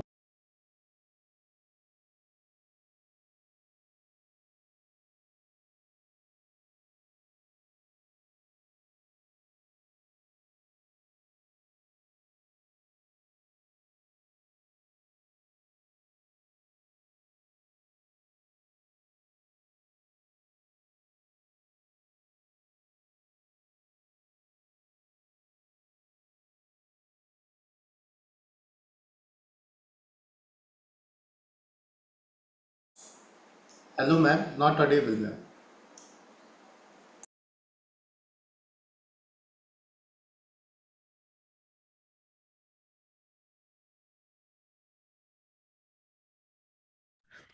Right. So people who are worshipping a tulsi plant are bound to bring the tulsi plant home and give it space, give it um, uh, give it protection and ensure its existence. That's what we want. That's how we are able to warrant people's participation in the act of conservation. Just like we saw that in case of the management of the COVID-19 pandemic, it was not just the medical professionals, it was not just the healthcare professionals, it was almost everybody. It is almost everybody. When it came to vaccination, we needed social workers too. When it comes to care for the sick and the elderly at home. Again, we needed social workers for that too. So, problems like climate change cannot be approached if the approach is not multidisciplinary, cannot be arrived at a solution if the approach is not multidisciplinary. So, what the scientists and the policymakers and the forest department are doing is great, but if it is also assisted by this kind of people's participation, which for which they don't even need to be sensitized or they don't even need to be made aware, they are already convinced, it becomes very, very simple and very, very easy.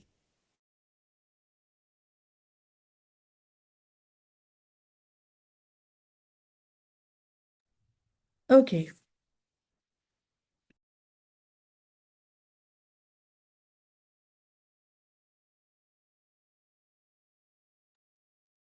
In the same vein, just like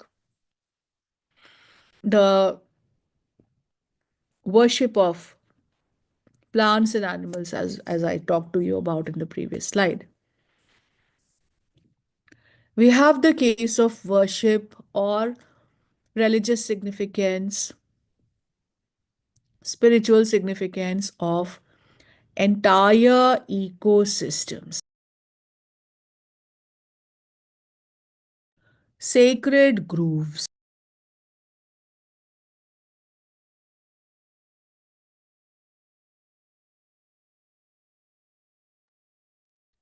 In our country, there has been a tradition of keeping forests for the deity. And these forests, they have been called sacred groves by a great scientist named Madhav Gadgil. And along with Ramchandra Guha, there are studies also called sacred groves, and they are very important in the human dimension of biodiversity.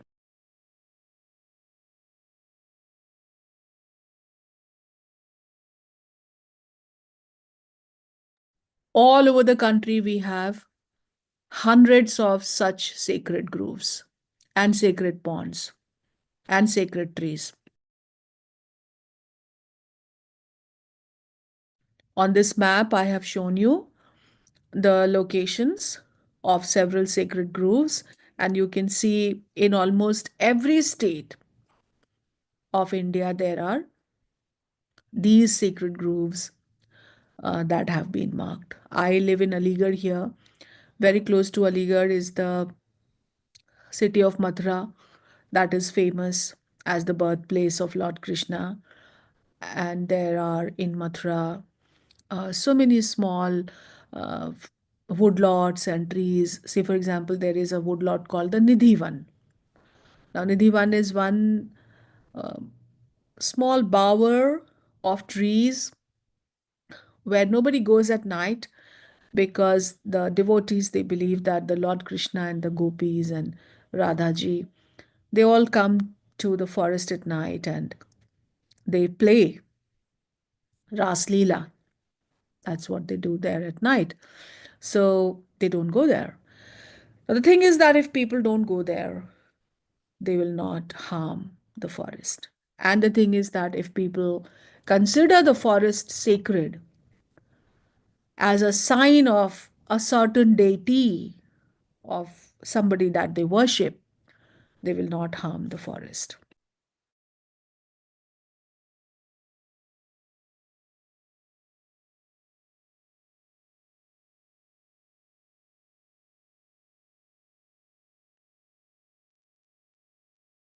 So, in as per tradition, there are three types of forests: Tapovan, Mahavan, and Srivan. Tapovan are forests associated with tapasya, that is penance, and this is where the rishis and the saints, they used to spend their time, and they used to perform their penance and find salvation. And they had to be very, very peaceful, and they had to be away from the civilization, and they were in the forests. They were giving shelter to the deer and to the swan and to the ducks, and they were recognized for their peaceful environs, because that's how the saints and the hermits, they attained salvation. We all know the story of Lord Buddha attaining salvation under a tree in Gaya, that's called the Bodhi Vriksh, and this Bodhisattva. So the tree and the forest has always been very significant for the saints and the.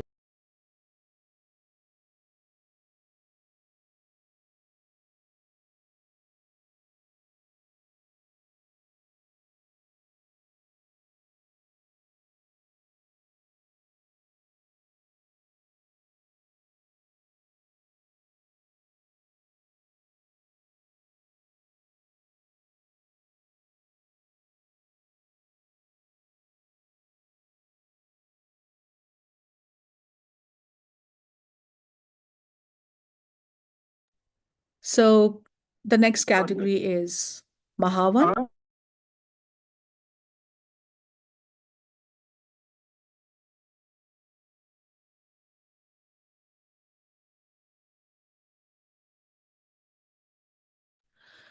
Mahavan refers to the grand natural forest where there is no human intervention.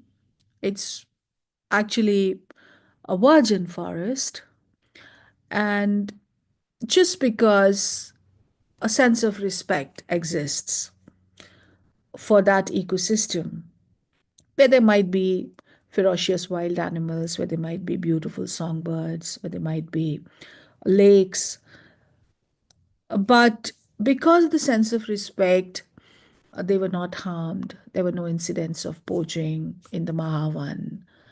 And the Tapovan and the Mahavan are considered as Raksha. That means sanctuary. Sanctuary for what? Sanctuary for flora and fauna. And hence, the ordinary human beings were not allowed to enter these forests. And they were very large tracts of these forests. Then comes the category of the Srivan, which means forests of the goddess of prosperity. This consists of very dense groves and forests, and again, because it is associated with a deity, it is not harmed. People don't go there. They consider it a sin even to take a single blade of grass from the forest, the tribals. And believe me, I have seen one such forest with my, I mean, I have visited one such forest. It was such a beautiful, beautiful, memorable experience for me to have visited a forest like this. I had visited the Islamia College in Vanambadi, and we went to a nearby hill, which was a sacred grove. And it's one of the most pristine forests I have ever seen in my life. It was moist, raining, very good ground cover, very good tree cover, and it could have been home to a lot of biodiversity and a lot of wildlife. And it could have certainly been performing a lot of ecosystem services. We do not need biodiversity just because of the direct use values. We need biodiversity for the many, many indirect use values also, right? So there can be a belief amongst the local people that one fine morning when we woke up, we saw the idol of a deity emerge from the pond. And that means this pond is the place of the deity. So they may be wrong. It may be unfounded. It may be founded and it may be baseless. I mean, it's just a belief, it's just a superstition.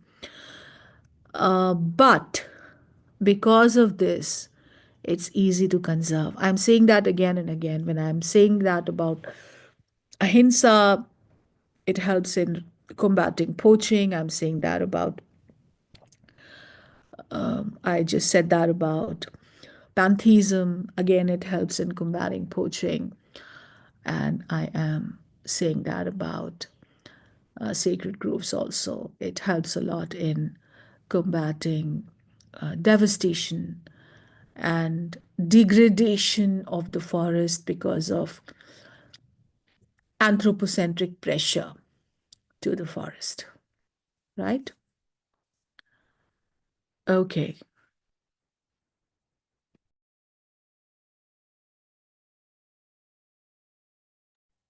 next.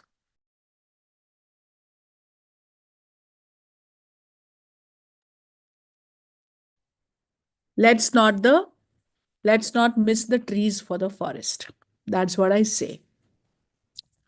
We will have forests when we have afforestation, and we will have afforestation when we plant a tree. The simple act of planting a tree.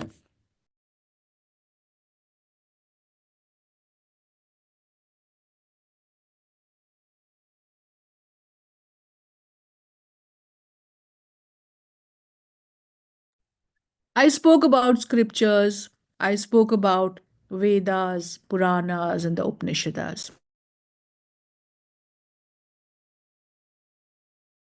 That's from where we get the Indian knowledge system. They're the basis from where we draw the IKS.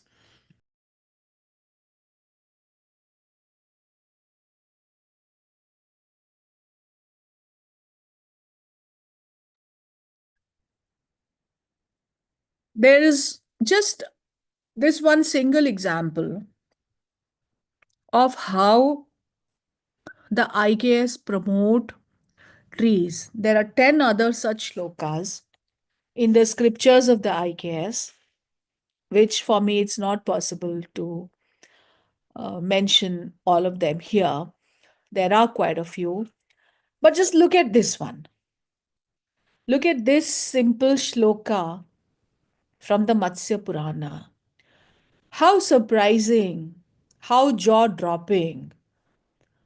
This shloka that says one tree equals 10 suns.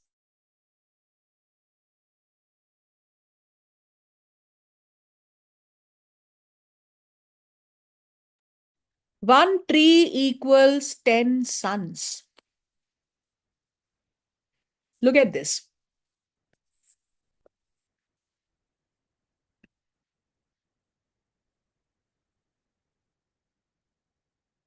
Dashakup Samavapi. Dashvapi Samohrida. Dashhrid Samah Putro. Dashputra Samodrumah.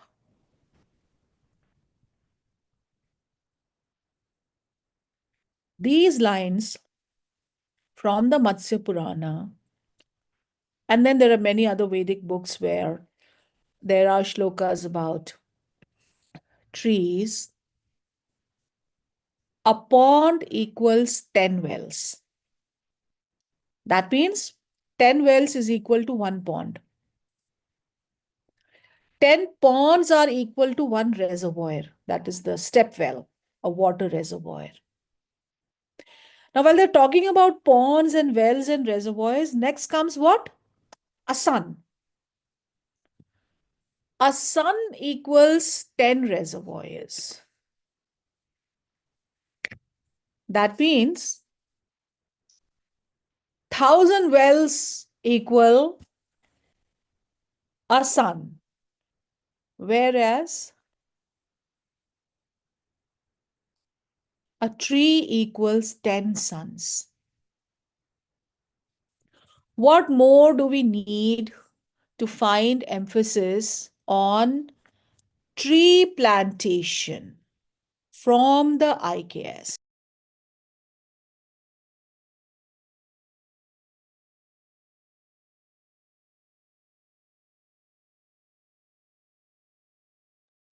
One tree equals 10 suns.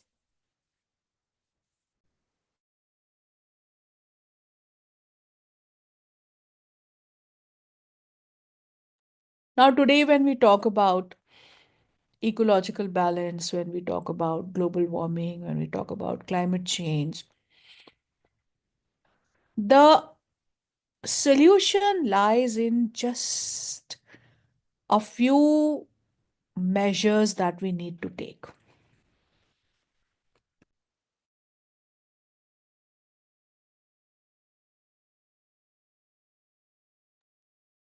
In the area of resources and energy, the 3 R's: reduce, reuse, recycle. We all know.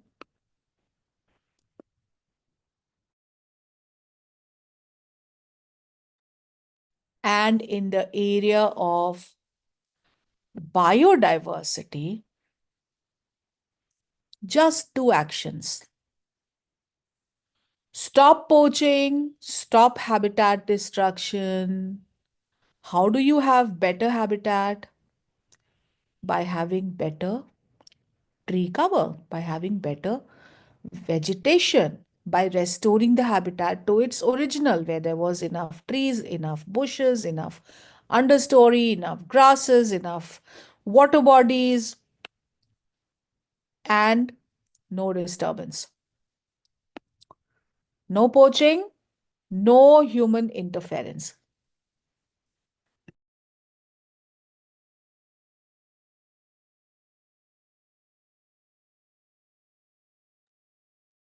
That's what we want.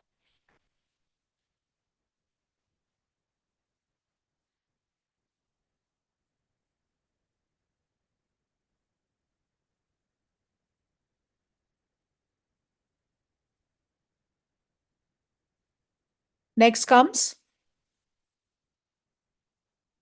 community conserved areas. Now, presently in our country, we have 4 categories of conservation. One is national park, we all know. Another is sanctuary. We have all known. Some of you must have been to many national parks and sanctuaries. They are tourist attractions also. And then there is community reserves and conservation reserves. Conservation reserve is another category. I'm not going to talk about it here. Let me talk to you about the fourth category of conservation recognition, and that is the community reserves. What happens is that some communities, they use a particular area for their subsistence, but as part of their tradition, the village people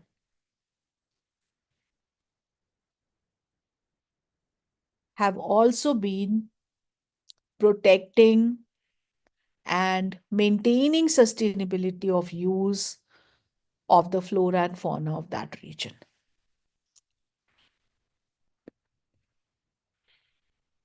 So I myself have been a part of this massive project on the community conserved areas. It was done by an NGO called the Kalpavriksha. It's a Pune-based NGO, and we came up with a nationwide dictionary of community conserved areas, where the people of the area have been conserving the natural habitat in order to maintain the sustainability and in order to draw the resources from the area themselves.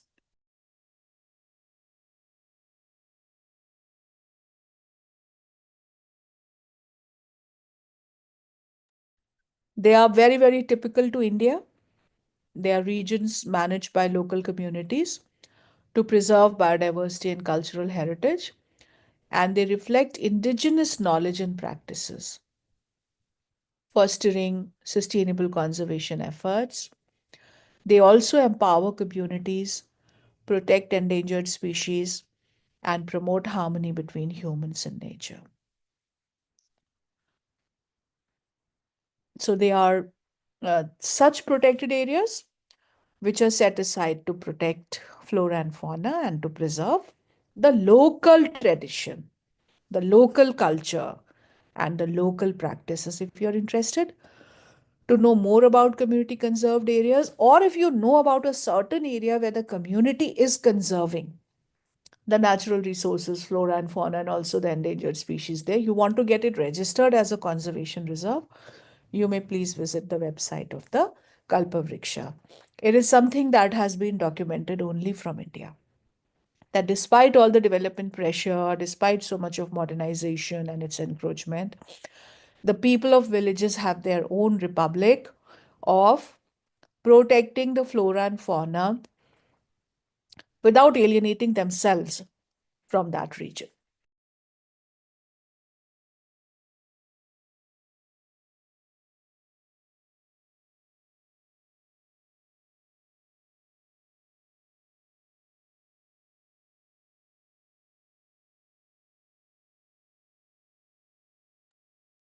Now, communities don't just protect areas, communities also have some written tenets which are pro environment, following which environment and ecosystem and nature will not be harmed. Communities also do this. There might be many more. Actually, one needs an anthropological survey to document such communities across the country. I know of one, and this is the Bishnoi community that is found in Rajasthan and Haryana and these areas. And they are the first eco warriors. They are known as the first eco warriors, the Bishnois of Rajasthan and Haryana. This was a community that was founded in 1451 by Guru Jambeshwar. He lived from 1451 to 1536, and in his lifetime, he founded this community, Shri Guru Jambeshwar. There's a Guru Jambeshwar University also in Hisar these days, and their MMTTC is doing very well. It once came at somewhere at the top of the performance, whatever. He gave a set of 29 niyamas, principles, 29 for his community to follow. And 8 of these niyams are for sustainable environmental practices, biodiversity conservation, and animal husbandry. 8 of them, imagine, 1451 to 1536, long back. He had the wisdom to pass it on to his people, and the people have been passing it on from generation to generation. How they have to live their life, how they have to spend their days on the planet Earth. And one of them is sustainability. One of them is protection of the animals. One of them is resisting poaching. So they have been instructed to use firewood without burning insects. So cutting trees is banned, and they don't wear blue clothes because the dye for the blue cloth is obtained by damaging a large number of shrubs. So these are just some of the principles. Niyamavali, if you look at the Niyamavali of the Bishnoi people,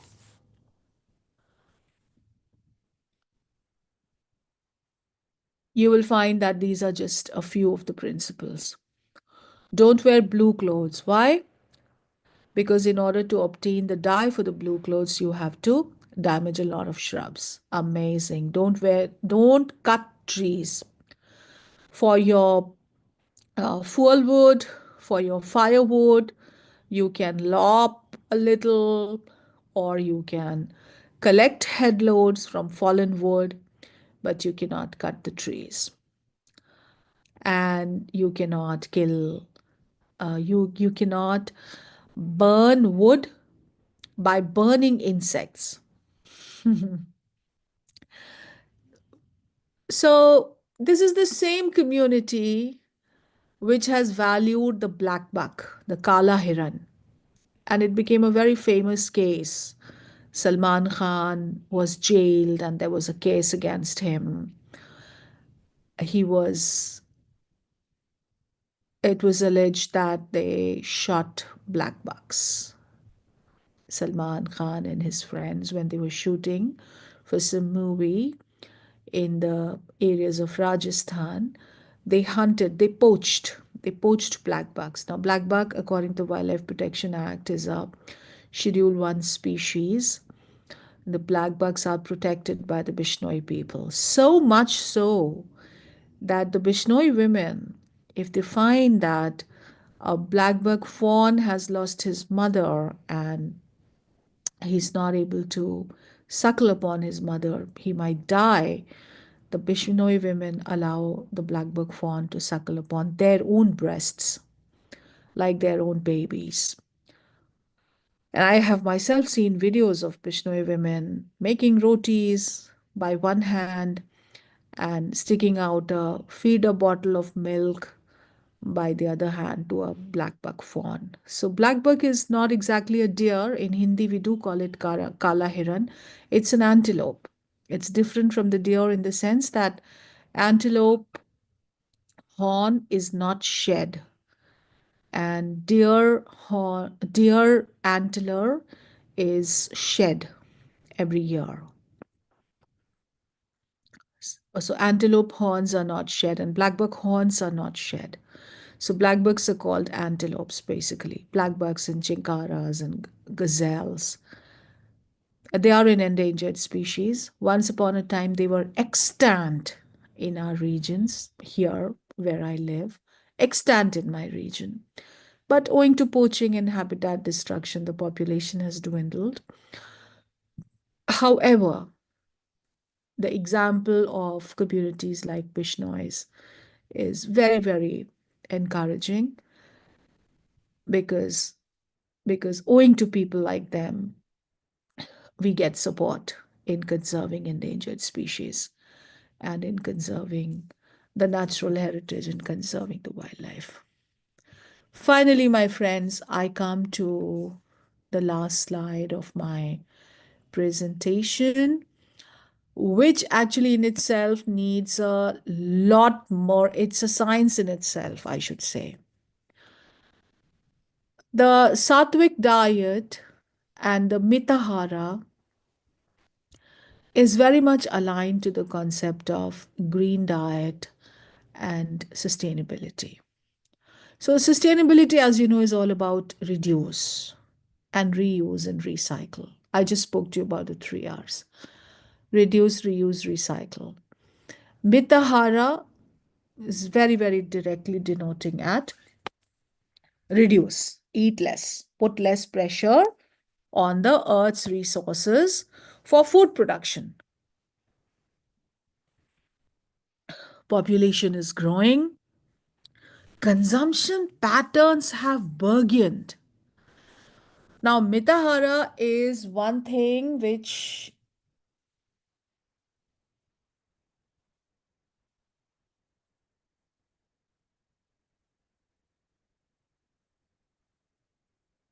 according to Mitahara, we should eat less. It will help food production. It will not burst on its seams. On the other hand, see what's happening today is it's not just that people are eating more, people are also wasting more. And everybody is ending up having diabetes and everybody is ending up having cholesterol and hypertension.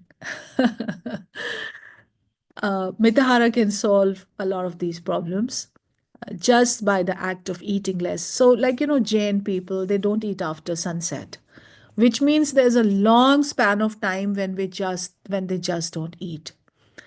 So it puts them apart from the present day binge eating, late night eating at night, parties, eating and drinking and wasting, and waking up on a very, very bloated stomach in the morning. No.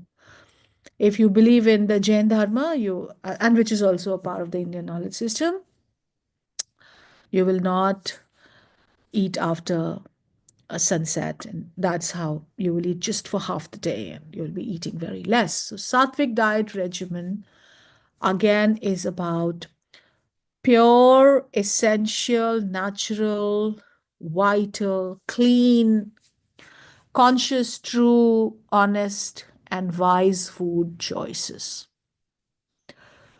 which is by all means sustainable for the planet. Sattvic diet also encompasses and exemplifies within itself ahimsa, no killing. No killing means no killing for food. No killing means no killing. It includes seasonal fruits, nuts, seeds, oils, ripe vegetables, legumes, whole grains, everything that your doctor will tell you to do. In ancient and medieval era, there was yoga, there was moderation in eating. Mitahara and moderation in eating, they go hand in hand. And I think it's one of the best principles for health. And there is no doubt that what is good for health is also good for the planet because it is not carbon intensive, because it is not coming out of intensified monoculture, commercial chemical agriculture practices. Very long, but very simple to understand, I must say. So, what's good for health? Of course, Sattvic diet and Mitahara have been prescribed to the followers of the IKS because they're good for health, but they are not, it was not maybe looked into that this is also good for the planet, this is also good for the environment. However, it's a beautiful side effect of Sattvic diet and Mitahara that these food choices, when made by us, are also helping us behave responsibly for the planet because this is the only planet that we have. There is no planet B. This is a planet A. And if we have to survive, if we have any chances and choices of survival in future, then this is where it is. So sattvic diet is good for sustainable agriculture. It's good for protecting water resources because it's not water intensive. Any day, millets are more drought resistant and millets are less water intensive as compared to paddy. And there are many other. I mean, on this, I think some nutritionist can uh, couple with me, collaborate with me, and together we can come up with an entire, the very long discourse on the Indian diet, sattvic diet, and eating in moderation, eating less. How is it going to prove beneficial for the planet? It does, because it means less pressure on the resources, because sattvic diet is not straight out of intensified monoculture and chemical and commercial agriculture. It's not fertilizer based. And then we are treating the planet with respect. We are we are understanding the regimes and the rhythms of the crop fields of the farmland, and we are making it more accommodative of wildlife and more accommodative of various elements of biodiversity. We're not eliminating and reducing wildlife and biodiversity out of a monoculture plantation, which is a chemical and fertilizer based. And plus, we are not eating any exotics. When it comes to sattvic diet, there are no exotic plants, exotic fruits, exotic um, seeds, and exotic grains that we go for. So that's it, my friends. I would like to end it here. I have given you some more examples of different species that we might use in puja and at home for feeling good. And this is a very interesting area if you want to develop it more. If some of you come from some disciplines, you will understand the importance of IKS in environmental conservation and the relevance of ecological ethics in the modern times. So, our call to action as teachers is to encourage sustainable living practices and promote awareness and education on IKS. If you have not seen so far, then you can see the mission life document that was again launched at the time of the G20 conference, Mission Life.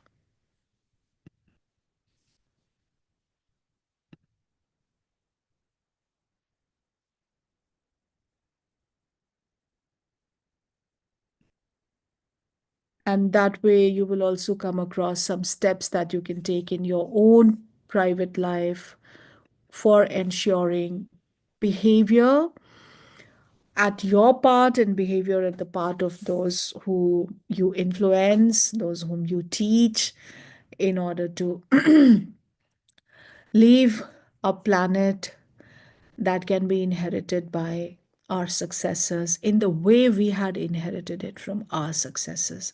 That's the crux of sustainable development. So, looking at this, that we have not inherited the planet from our predecessors, we have borrowed it from our successors. We have to give it in the same beautiful, sustainable form in which we had received it. So, thank you very much. Friends, I'm ending the presentation here, but we still have 10-15 minutes because I'm sorry I joined late. The floor is open for questions and answers if there are any. Thank you. And Thank you so much, ma'am, for just such a wonderful session. thank you. Uh, Participants, if you have any queries or the question, or if you have some kind of observation with regards to this environment conservation and with related to this Indian knowledge system, you can note down here and then we will conclude the session. There are 2 or 3 minutes more. Please, anyone.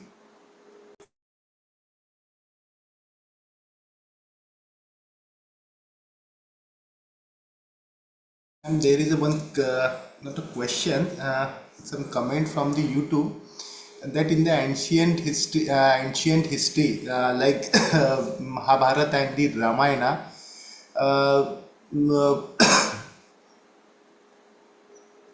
some things like a Sanjeevani Booty or a number of things such kind has been mentioned that will be used in the Ayurveda.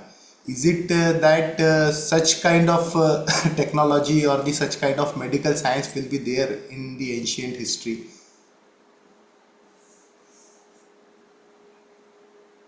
I won't be able to comment on that actually. I'm not an IKS expert. I'm basically an environmental science expert. Um, but I do find these very encouraging points in IKS, which I love to make other people sensitize upon. But I'm really not sure about. Really can't comment upon a time and upon the history of which the proper documentation I have not seen. I'm sorry. Okay, ma'am. Is there any more questions? Yeah.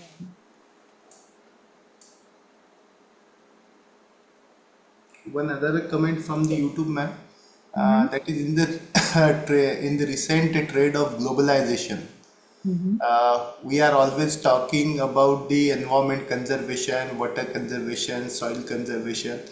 But is it possible in the globalization scenario and such kind of where the countries are all the world should go on the GDP? And while we are talking with the GDP and globalization, in this scenario, it is possible the environment conservation, water conservation, and the soil conservation, these issues. Well, that's a very good question, and that's a question that gives some challenges to every environmental conservationist, and something that has actually given me an existential crisis also earlier. But see, we have to do what we can. And it is wrong to believe that it doesn't matter what we do. The nations are developing and the nations are destroying, and climate change is there, and everything is doomed to be destroyed. IUCN, in a very IUCN, as you know, the International Union for Conservation of Nature, their head office is in Glan, Switzerland. So as you very well know, they have come up with the finding that, of course, extinction rate is very high. It's higher by 50 to 500 times in the present day. But if it was not for the conservation efforts in the last 50 years, it would have been 22% higher. So conservation efforts matter. They do.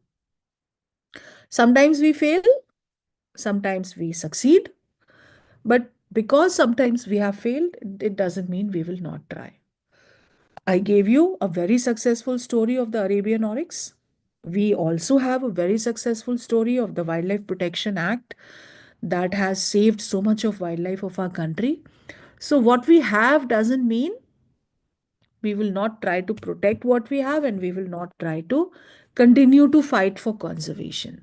It's good for them what they are doing, but we can't sit idle. We will continue to chip in our own efforts because this is what we believe in, and because this is what we think is our responsibility, right? So yes, it's difficult. Yes, the challenges are very challenging, very complex, but we are doing what we have to do, and this is the right thing to do. Because if we didn't, then so far what we have also wouldn't have been there. We are at the we have the Project Tiger, we have the Project Elephant. We have been able to conserve these animals because of the Wildlife Protection Act. Later we came with the Forest Conservation Act. This was the first conservation act in the history of India's legal system. In 1927, what we had was the Indian Forest Act, which was not for the conservation and protection of the forest, which was for the exploitation of the forest, for the forestry operations. But we rose to the need of protecting the beautiful heritage and the beautiful, magnificent natural richness of our country. And we have to do what we can. Thank you, ma'am. Thank Hope so. If there are no more questions, participants, we will conclude the session. Is anyone? I think, ma'am, there is no questions from YouTube also. Yes, there is no questions pending. So, if you permit, ma'am, can we conclude? Fine, please. So, Thank you. on behalf of Malvi Mission Teacher Training Center, Sant Gadge Baba, Amravati University, and Dr. Babasaheb Naik, College of Engineering and Technology, Pusat, I extend my sincere thanks to Professor Abbasi ma'am for being with us and provide us a roadmap to conserve the environment, and she was interconnected with this Indian knowledge system, indigenous knowledge system, with the importance of this aspect of environment conservation that is very much essential in the today's era, in the 21st century, when we are going to the trade of globalization.